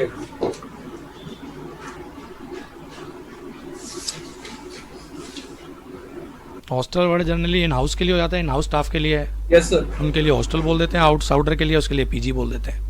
नहीं सर, मेरा क्वेश्चन थोड़ा अलग है। बोलो। सर पीजी लाइक ये हो गया कि उसमें ओनर रह भी रहे और उसने अपने 2 फ्लोर पे पीजी बना रखा है। ऐसा कुछ नहीं होता, एक्सक्लूसिवली पीजी हो सकते हैं। पटेल नगर में कितने सारे एक्सक्लूसिवली पीजी हैं। Okay sir. जहाँ खुद नहीं रहता, पूरी बिल्डिंग पे ही पीजी खोल रखा है। Okay sir. अरे बिजनेस है जबरदस्त। हाँ सर, दैट्स व्हाई। तुम विश्वास नहीं करोगे, पटेल नगर में जब हम बैठे होते थे, दिवाली पे कम से कम 30-40 डब्बे आ जाते हैं हमारे पास मिठाई के। Yes sir. बच्चों को हमारे पास पीजी में रेफर करो। Yes sir. उनके बिजनेस चल रहे हैं। Yes sir. सर आपने कभी किसी को रेफर करा है? मैंने कभी कोई रेफरेंस नहीं दी बेटा। सर आपके स्टाफ का खर्चा निकल जाता है। कुछ भी अपने को करना, मिठाई आती थी स्टाफ ही लेके जाता था। हाँ सर वही। चलो एनी हाउ, मतलब अपने आप में बिजनेस है ना, हलाए के। Yes sir. और अच्छे बिजनेस है, आउटपुट अच्छी आती है। एक बेड डाल देते हैं, एसी लगा देते हैं, थोड़ा सा पेंट्री की सर्विस दे दी, 8-8, 10-10 हज़ार रुपये किराया। एक कमरे में 4 बेड हो गए, 40,000 रुपये का कमरा हो गया भाई। Yes sir. 10 कमरे भी डाल दिए, 4 लाख रुपए महीने की इनकम हो गई। Yes sir. अच्छा बिजनेस चलो है। एनी हाउ, मुद्दे पे आओ। बच गए जीएसटी एग्जाम टेस्ट के ऊपर। ये हो गया पॉइंट नंबर, कहाँ गया, 5। सर ये पीजी का एग्जाम तो तभी है ना, मतलब 1000 से कम है। अगर 1000 से ज्यादा को तो टैक्सेबल माना जाएगा फिर। पर डे 1000 से ऊपर कौन पीजी होता है भाई? मान लो फैसिलिटी दे रहे हैं इतना, मतलब उसमें वाईफाई भी है। 30,000 रुपये महीने से ऊपर, इतने में तो कमरा ही ले लेगा तू अपना। कौन सा स्टूडेंट देगा 30,000 से ऊपर? Okay sir. प्रैक्टिकल बात करो यार, कौन सा 3-4 स्टूडेंट मिल देगा? लेके ले सकते हैं। हाँ जी, 3-4 लोग मिल के ले लें। 3-4 मिल के जो ले रहे हैं ना बेटा, वो रूम किराए पे ले रहे हैं, वो पीजी नहीं ले रहे। ठीक। वहाँ रूम एग्रीमेंट होते हैं, रेंट एग्रीमेंट। जी सर। वो फिर हो जाएगा लेटिंग out of residential house for residential purpose. Agreement बनते हैं वहाँ 11-11 महीने के, नालायक। जी सर। हाँ चलो अगला। मेरे ख्याल प्रैक्टिस करवाने की जरूरत नहीं, आपके वैसे समझ में आ जाएगा, क्योंकि प्रैक्टिस कराऊंगा तो वही 10,000 रुपये लिख दूंगा ना मैं। दुकानें किराए पे दी है बेटा, 8,000 रुपये महीना जीएसटी एग्जाम, 9,000 रुपये महीना जीएसटी एग्जाम, 10,000 रुपये महीना जीएसटी चार्जेबल। क्लियर और नॉट? और ऐसे ही बेटा ये renting of premises, community hall, कन्या मंडप, यहाँ पर डे देखना है। पर डे 10,000 से कम है जीएसटी एग्जाम्प्ट, 10,000 या उससे ऊपर ज्यादा है बेटा chargeable to GST. Mind up हुई बेटा सर्विसेज अपनी ये वाली second, renting of immovable property. अब बच्ची ने पूछा है जी हमने दिल्ली मेट्रो को किराए पे दी, renting of services, renting of immovable property to Delhi metro, क्या इसमें कहीं आ रही है मेगा एग्जाम्पशन में 7 पॉइंट में? कहीं नहीं आ रही? No sir. क्या हो जाएगी बेटा आपकी? चार्जेबल। यस। उल्टा कर लो, renting of property by DMRC, वो भी चार्जेबल। Okay sir. मैं पूछूं अब, जब आपने पूछ ही लिया तो? यस। मेरे पास प्रॉपर्टी थी, मैंने स्कूल को किराए पे दे दी, renting of building to school, college, university, taxable. लिखो, जब इसमें लिखा है तो ये भी लिख लो। 18 renting of property to school, college, university, और लिख लो बढ़िया, whose education is exempt from GST. School college के ऊपर जीएसटी एग्जम्प्ट है ना? Yes sir.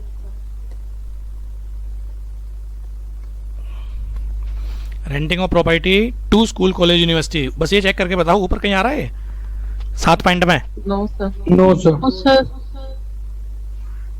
टैक्सेबल है ये। Renting of property to private coaching centre, taxable. ये तो वैसे ही टैक्सेबल है।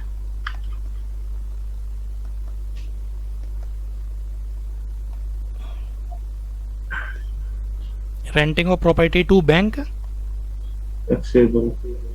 बैंक भी तो किराए पे हैं। जी तो सर। बैंक की पॉलिसी सबसे बढ़िया लगती है ना, लाइक सारे बैंक किराए पे होते हैं ना, like. Ji sir.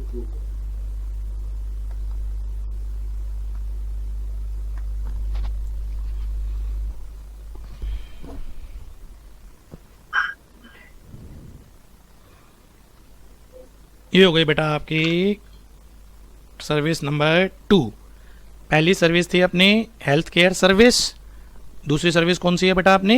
Immovable property. Renting of immovable property. जल्दी से कोई भी इफ्स एंड बट्स हैं बोले, नहीं मैं इसको आगे कैरी करूंगा।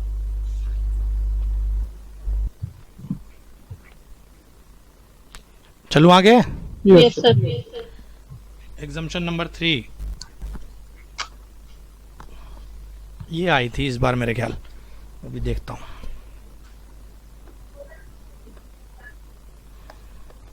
इसको तो प्रैक्टिकल महसूस करा था मैंने ऑडिट में।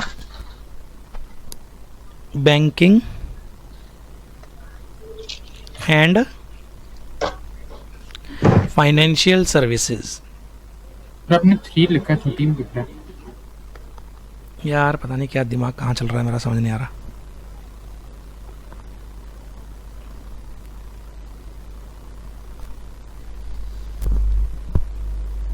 लिखते रहना, समझा मैं अपने आप दूंगा। सबसे पहला अभी अभी करवाया था, कौन सा?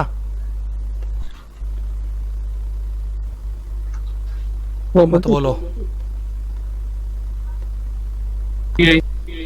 आरबीआई की कोई भी सर्विस हो जीएसटी नहीं लगता, वो मैंने यहीं से तो उठाया है। Yes sir. आरबीआई की सर्विसेज के ऊपर जीएसटी नहीं है।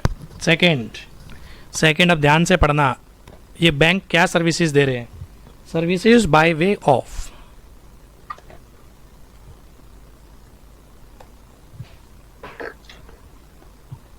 एक्सटेंडेड डिपॉजिट्स, डिपॉजिट्स दे रहे हैं, लोन दे रहे हैं, एडवांसेस दे रहे हैं। वेयर क्या होता है कंसिडरेशन इसके बदले? इंटरेस्ट या डिस्काउंट? तो जल्दी बोलो। इंटरेस्ट ऑन एफडी जीएसटी लगेगा नहीं लगेगा? No sir. नहीं लगेगा बेटा। Interest on loan? No sir. Interest on overdraft? No sir. OD, sir no OD sir, भी तो लोन है, नालायक हो। No sir, ODCC sir overdraft है, कैश क्रेडिट लिमिट है। अरे लोन का मतलब एग्जाम में कहीं लेंस लेके लोन ढूंढने लग जाओ और वो वर्ड को छोड़ दे रहा हो। ओवरड्राफ्ट भी तो लोन होता है। जी सर, यस सर। हमें क्या पता सर, कैश क्रेडिट भी लोन होता है। जी सर। अच्छा सर, टर्म लोन ये तो तुम्हें समझ में आ जाएगा। टर्म लॉन्ग टर्म के लिए जो होते हैं वो भी लोन है। वर्किंग कैपिटल Yes, ये भी sir. कैपिटल लोन है। डिपॉजिट्स हैं, एफडी हैं, ये भी सब लोन है बेटा। इनके ऊपर जो भी इंटरेस्ट है ये सारा का सारा एग्जाम्ड है। नहीं होता बैंकिंग इंडस्ट्री तबाह बर्बाद हो जाती। ये डिस्काउंट में किसकी बात कर रहा होगा? Bill discounting. हाँ, लड़का एकदम होशियार है यार। जो बिल डिस्काउंट होते हैं यस सर। जीएसटी एग्जाम्प्ट है उसके ऊपर। चलो जी, एक तो ये services by way of extended deposit loan advance where consideration is interest और डिस्काउंट। नंबर 2, सेल परचेज कर रहे हैं ये फॉरेन करेंसी की। किसको? बैंक को कर रहा है। बैंक ऑथोराइज डीलर को कर रहा है।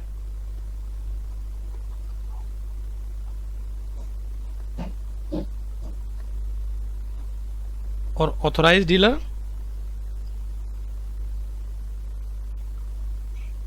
डीलर को कर रहा है। और कौन सा बच गया? ऑथोराइज डीलर टू एडी का मतलब authorize dealer to bank. GST exempt है। मैं लिखवाई वो रहा हूं जिसमें जीएसटी एग्जम्प्ट है। ठीक है, यस सर। चलो देख के आंसर दो। बैंक ऑफ बड़ौदा ने पंजाब नेशनल बैंक को बेटा $10 लाख बेचे। बेइज्जती हो गई। बैंक ऑफ बड़ौदा ने पंजाब नेशनल बैंक को $10 लाख बेचे, कमीशन कमाया 50,000 रुपए। GST exempt. फिर आगे बेटा पंजाब नेशनल बैंक ने आगे वो कस्टमर को बेचे, उसके ऊपर कमीशन कमाया 10,000 रुपए। चार्जेबल। अरे बैंक टू बैंक को छोड़ा है या bank to authorise dealer. Authorise dealer नहीं होते जो फॉरेक्स सेल परचेज करते हैं। जी सर। या authorise dealer to authorise dealer और AD authorise dealer to bank, केवल इनको छोड़ा है। बी टू बी को छोड़ा है, बी टू ए को छोड़ा है। अगर बैंक टू कस्टमर हो गया है, ऑथराइज डीलर टू कस्टमर हो गया तो chargeable to GST. Very good है। चलो 2 पॉइंट हुए। 3 पॉइंट होनी थी। प्रधानमंत्री जन धन योजना गवर्नमेंट की स्कीम। हाँ, तो अगर उसको सर्विसेज दे रही है banking company,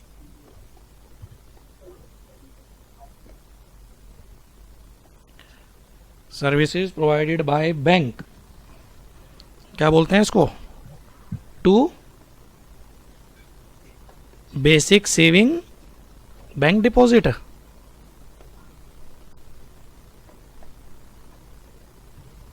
BSBD, services provided by bank to basic saving bank deposit account holder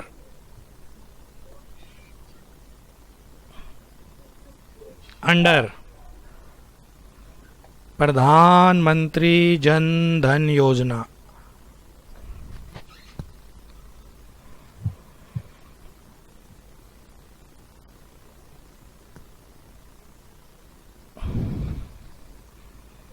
चौथा, ये तो प्रैक्टिकल पता होगा ना लायकों को। कोई क्रेडिट कार्ड डेबिट कार्ड से जब भी पेमेंट करते हैं, कहाँ तक जीएसटी फ्री है? 50 रुपए या 50,000? क्या कह रहा है भाई? 1000 सर, 1000। 50,000। Services by an acquiring bank to any person in settlement of an amount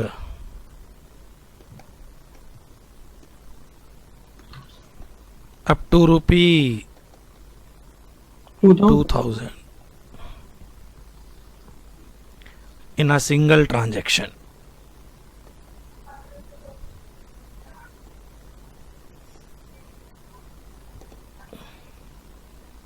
Through credit card, debit card any other card?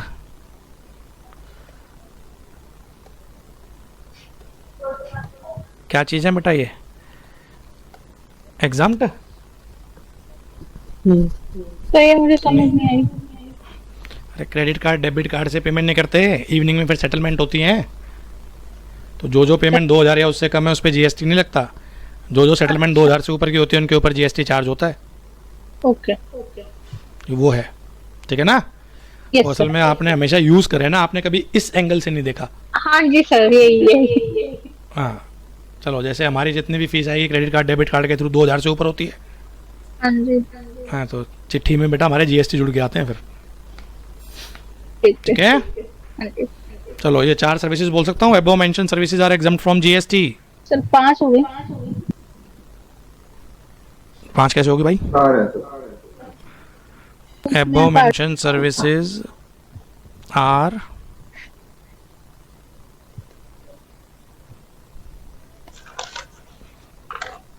exempt from GST।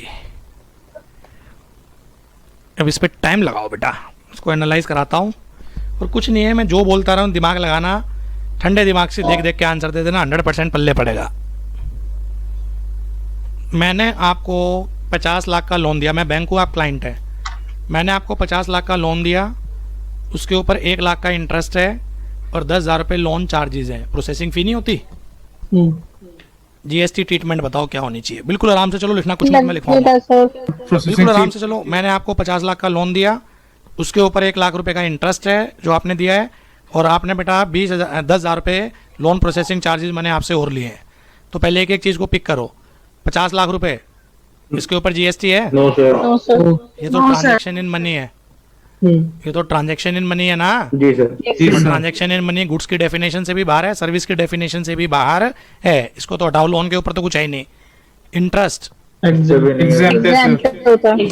Exempt.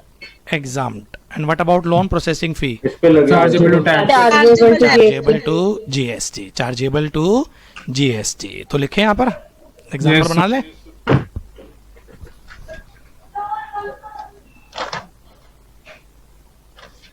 Bank customer, bank ने इसको लोन दिया 50 लाख का। कस्टमर एक तो इसके ऊपर इंटरेस्ट दे रहा है, और इसके ऊपर क्या कर रहा है बेटा? वो प्रोसेसिंग फी दे रहा है। ये 10,000 कुछ भी अमाउंट ले लो, ये 1 लाख। इस 50 लाख के ऊपर no GST, transaction in money है। तो 1 लाख के ऊपर नो जीएसटी, एग्जाम्प्ट आ गया ना ऊपर। Processing fee taxable.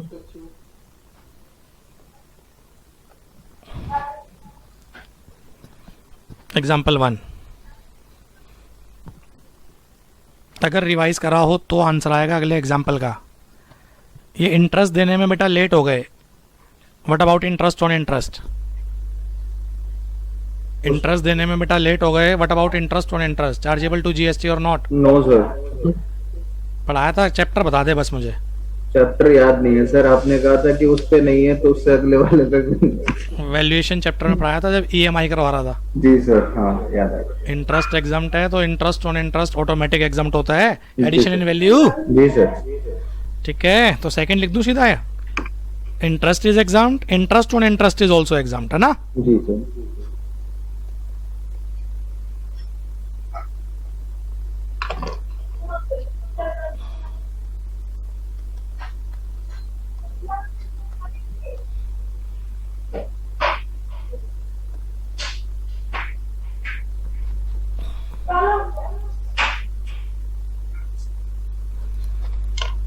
What about बेटा इंटरेस्ट ऑन क्रेडिट कार्ड?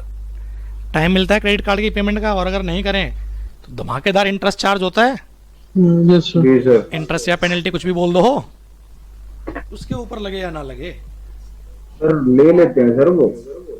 बोलो आप, लगे या ना लगे? लगना चाहिए। लगता है बेटा, याद रखना। ये क्रेडिट एक ही इंटरेस्ट के ऊपर जीएसटी है, क्रेडिट कार्ड वाले के ऊपर बस। Interest in default of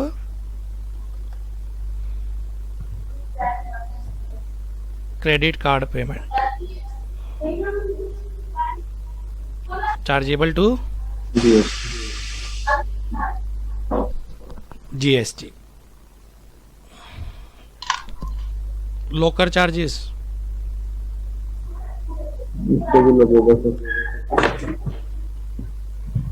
bank में आपने लोकर चार्जेस ले रखे हैं. बैंक कई बार काम करता है as a collecting agent. Bill will collect कर लेता है ना वो, जी सर. कमीशन चार्ज कर लेता है.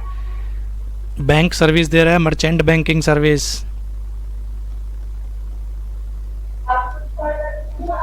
बैंक सर्विसेज दे रहा है. Banker to issue.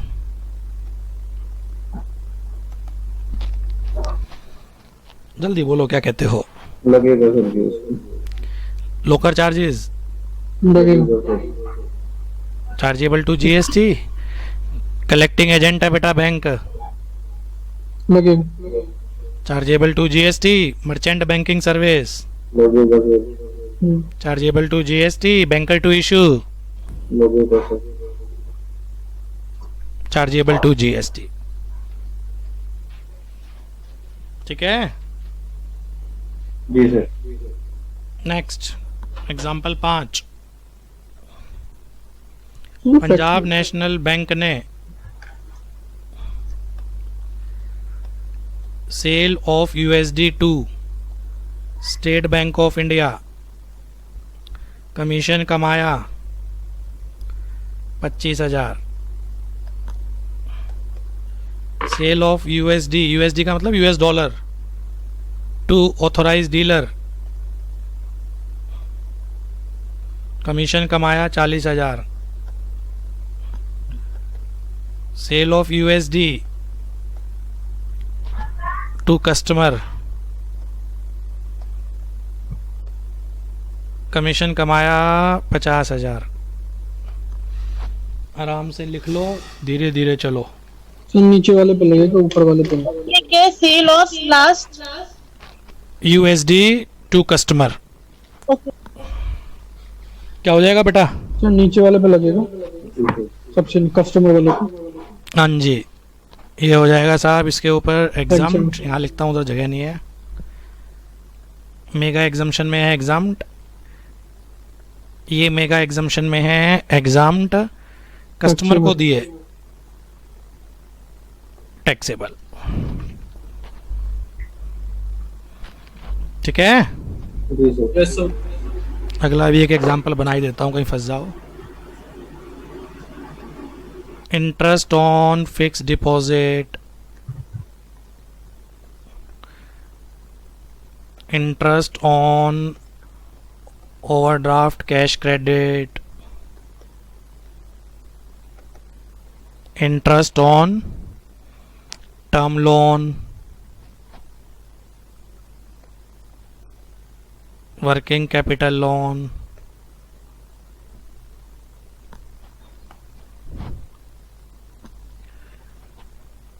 Interest on, बस नाम ही चेंज कर रहा हूँ और कुछ नहीं है तो ये भी term loan he. Housing loan, car loan, interest on repo transaction. सुने ये? रेपो ट्रांजैक्शन क्या होता है? Repo reverse repo. Okay okay ठीक है.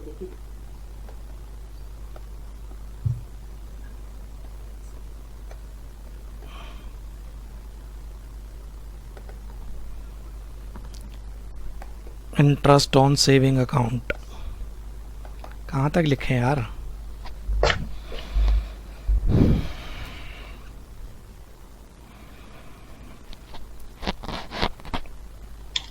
क्लास क्या है? Saving account. Saving account, interest on saving account. Current भी लिख लो. कोटक महिंद्रा बैंक तो करंट पे भी देता है, पता है? Yes sir. Kotak Mahindra bank current account पे भी इंटरेस्ट देता है ना. लाइक लिखना चाहो interest on saving account, interest on current account. चलो जी, आंसर दो जल्दी से.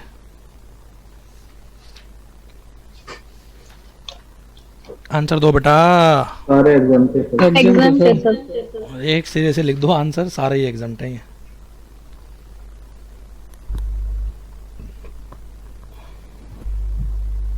और सर जो फैक्टरिंग की सर्विसेज होती है वो डेट कलेक्शन बेटा वो आपका क्या होता है, लिख लो इसको भी, अच्छी क्वेश्चन पूछा आपने। Debt collection service actionable claim है ये, और एक्शनेबल क्लेम खाली 3 टैक्सेबल होते हैं, बेटिंग, गैम्बलिंग एंड लॉटरी। ठीक है ना। डेट कलेक्शन सर्विस जो होती है बेटा आपकी फैक्टरिंग या डेट कलेक्शन, यस ये सब आपके एक्शनेबल क्लेम है, और actionable claim not chargeable to GST. 3 actionable claim है जिसके ऊपर टैक्स लगता है, बेटिंग, गैम्बलिंग, लॉटरी। तो लिख लो debt collection service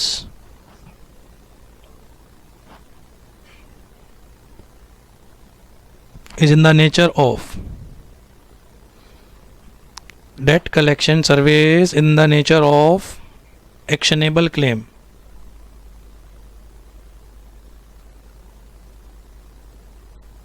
not chargeable to GST।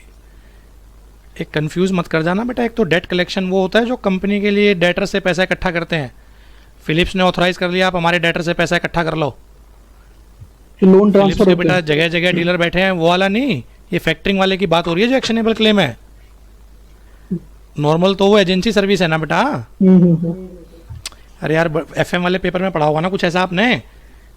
Philips ने बेटा बैंक से टाई अप कर लिया, अब फिलिप्स के सारे डीलर पैन इंडिया बैठे हैं, तो कहाँ अपने सेलमैन को भेजेगा पैसा कलेक्ट करने के लिए। उसने बैंक को ऑथराइज कर लिया कि आप हमारे बिहाफ पे कलेक्ट कर लो। एसबीआई तो पूरे हर जगह जगह है, गाँव में भी है। जी सर। तो वो जो टाई अप कर लिया वो फैक्टरिंग सर्विस नहीं है, वो नॉर्मल डेट कलेक्शन सर्विस है, वो एक्शनेबल क्लेम नहीं होता। उसके बदले तो वो अपना कमीशन चार्ज करता है ना। Yes sir. समझ पा रहे हो यार मैं क्या कह रहा हूँ? समझ गए सर, समझ। हाँ बस ये ध्यान रखना, कोई अगर एग्जाम में आ जाए ना केवल debt collection service against commission तो टैक्सेबल कर देना। ठीक। हाँ वो तो कमीशनिंग सर्विस हो गई वो तो।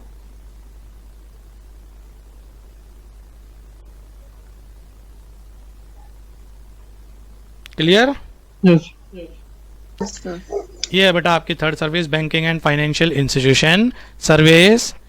इस बार का जरा पेपर निकालो एक बार जल्दी से, इसमें क्वेश्चन आया हुआ है बेटा इसके ऊपर ना।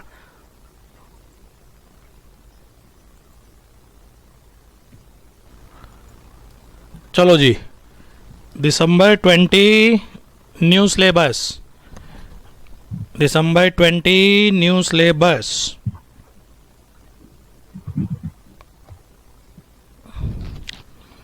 पांच नंबर का क्वेश्चन था बेटा। कंपनी का नाम है Romeo small finance bank limited. नालायक टाइम पास कर रहा है, कोई बैंक है, ठीक है। दिसंबर 2019 की इंफॉर्मेशन दे रहा है, मैं 20 कर देता हूं, करंट ईयर का हो जाएगा ना। Bank provide the following information for the month of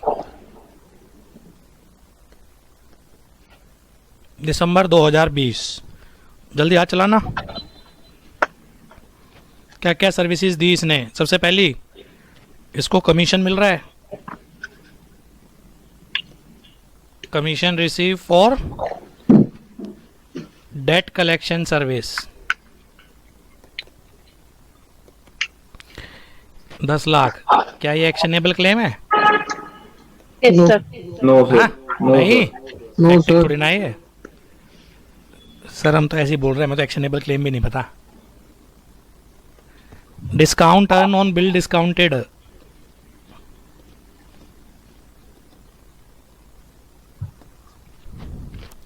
₹3,00,000। ओ भाई गजब। Penal interest, interest on interest recover from customer for delay in EMI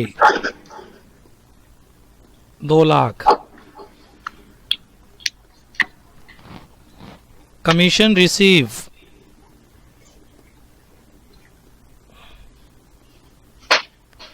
from government from collection of taxes. Sir आपने ये तो पढ़ाया ही नहीं, टेंशन मत लो, जो नहीं पढ़ाए वो सब टैक्सेबल है। भाई जो नहीं पढ़ पाए इसका मतलब वो 4 पॉइंट में नहीं है ना, जी सर। और जो 4 में नहीं है वो सारे टैक्सेबल होंगे। 5 lakh. Interest earn on reverse repo transaction,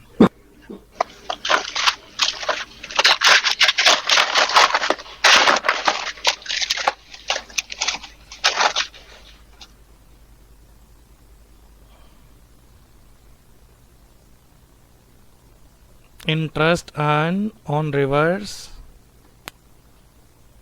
repo transaction कितना है ये? 10 लाख।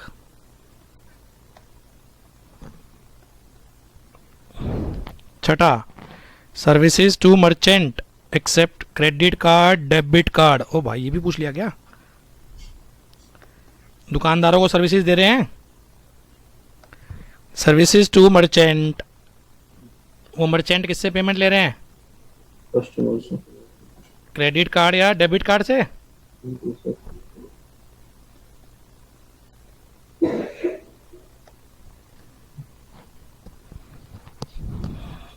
ये चीज in 30% cases, in 30% cases amount per transaction up to 1800, amount per transaction up to 1800 and in balance 70% cases, and in balance 70% cases amount exceeding 2000। और ऐसे ऐसे ना बेटा टोटल मिला के 20 लाख की सेटलमेंट हुई है, यानी कि इस 20 लाख में 1800 वाले भी हैं और इस 20 लाख में 2000 से ऊपर वाले भी हैं। समझ आ रहा है? जी सर। रेट ऑफ जीएसटी 18% बोल रहा है।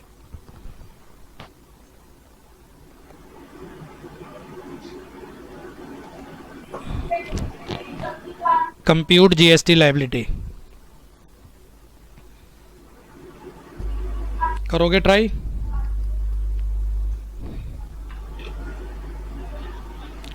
ट्राई करो फिर मैं देखता हूँ। कंप्यूट जीएसटी लायबिलिटी साइलेंट है तो एज्यूम कर लेना, इंट्रा स्टेट सप्लाई है। इंटर भी कर लोगे तो भी कोई दिक्कत नहीं है।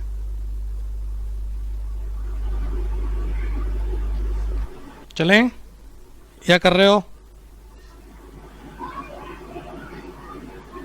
कुछ बोलो यार। कर रहे हैं सर। खेलो।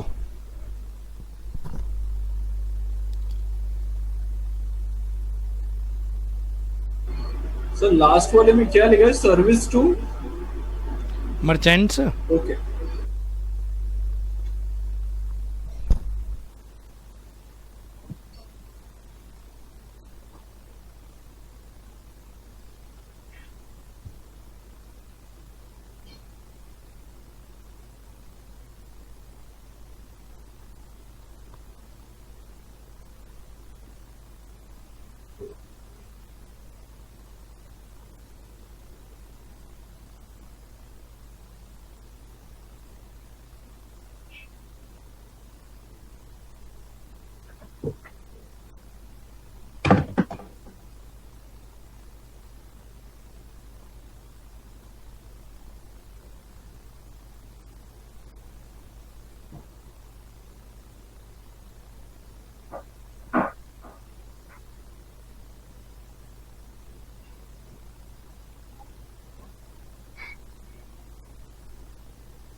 चलो सबसे पहला ट्रांजैक्शन बोलो बेटा। डेट कलेक्शन सर्विस पे कमीशन रिसीव हुआ सर। मेगा एग्जम्पशन में कहीं नहीं है ये। टैक्सेबल है सर। टैक्सेबल कितना अमाउंट था?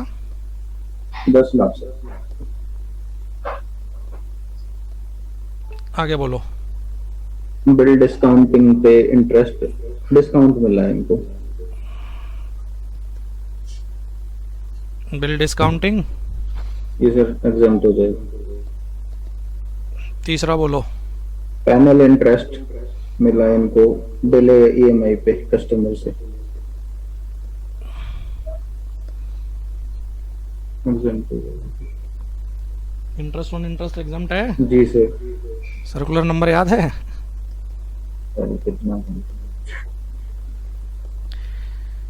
21/2019। जी सर। आगे बोलो। सर वो कलेक्शन ऑफ टैक्स के लिए कमीशन मिला।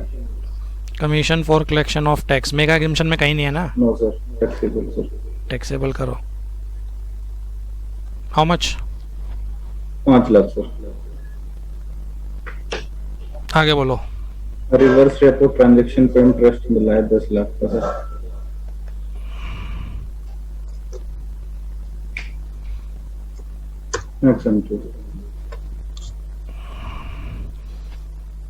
आगे sir services to merchant accepting credit card debit card settlement. जी सर। 70% 2000 से ऊपर के यानी कि 14 लाख। अप टू 2000 वाले कितने हैं? 30%। जी सर।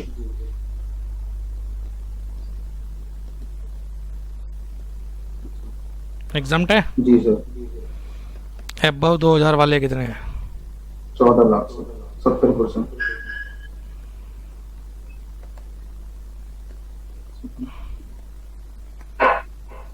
आ जाएगा total taxable value how much? 29 lakh sir. Interest rate supply मान रहा हूँ ये सारी 18% रेट था ना? जी सर। 9% ईच लगा दो।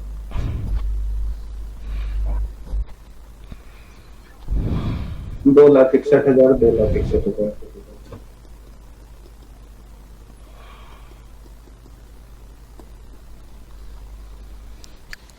ये अपने बेटा service number 3 banking and financial service. Sir ये फर्स्ट पॉइंट टैक्सेबल क्यों हुआ? डेट कलेक्शन सर्विस के ऊपर कमीशन मिला है बेटा, टैक्सेबल है। तो सर वो फैक्टरिंग में डेट कलेक्शन सर्विस कब? फैक्टरिंग अलग होता है बेटा। हाँ, वो कब? ये एक नॉर्मल केस है ये, जहाँ पर किसी ने हमें ऑथराइज कर दिया कि उसके डेट हम कलेक्ट कर लें।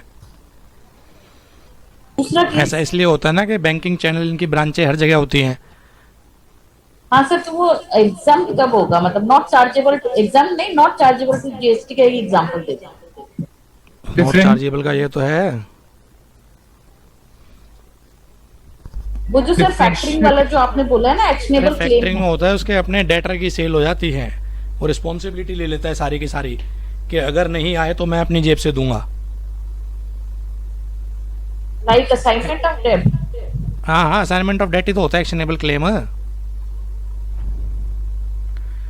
डेट ही पूरे असाइन हो जाते हैं यार। उस पे कमीशन नहीं मिलता ना, मतलब सर उस सर्विसेज के ऊपर आपका जीएसटी नहीं है। और सर ये कौन सी सर्विस होती है? Commission receive from government for collection of taxes. Tax जमा कराने हैं, कहाँ जमा कराते हो? गवर्नमेंट बैंक में। गवर्नमेंट के अकाउंट में जाएगा टैक्स? नहीं बैंक में। बैंक आ गया, किसको देता है? गवर्नमेंट को। ओके। तो बैंक फ्री में थोड़ी ना काम करेगा, वो अपना कमीशन चार्ज करेगा। ठीक है। ठीक है जी। जी सर। 3 सर्विस बेटा अपनी कंप्लीटली वाइंड अप हो गई। ब्रेक लें अब? हाँ सर, ब्रेक के लिए बोल रहा हूँ। Yes sir.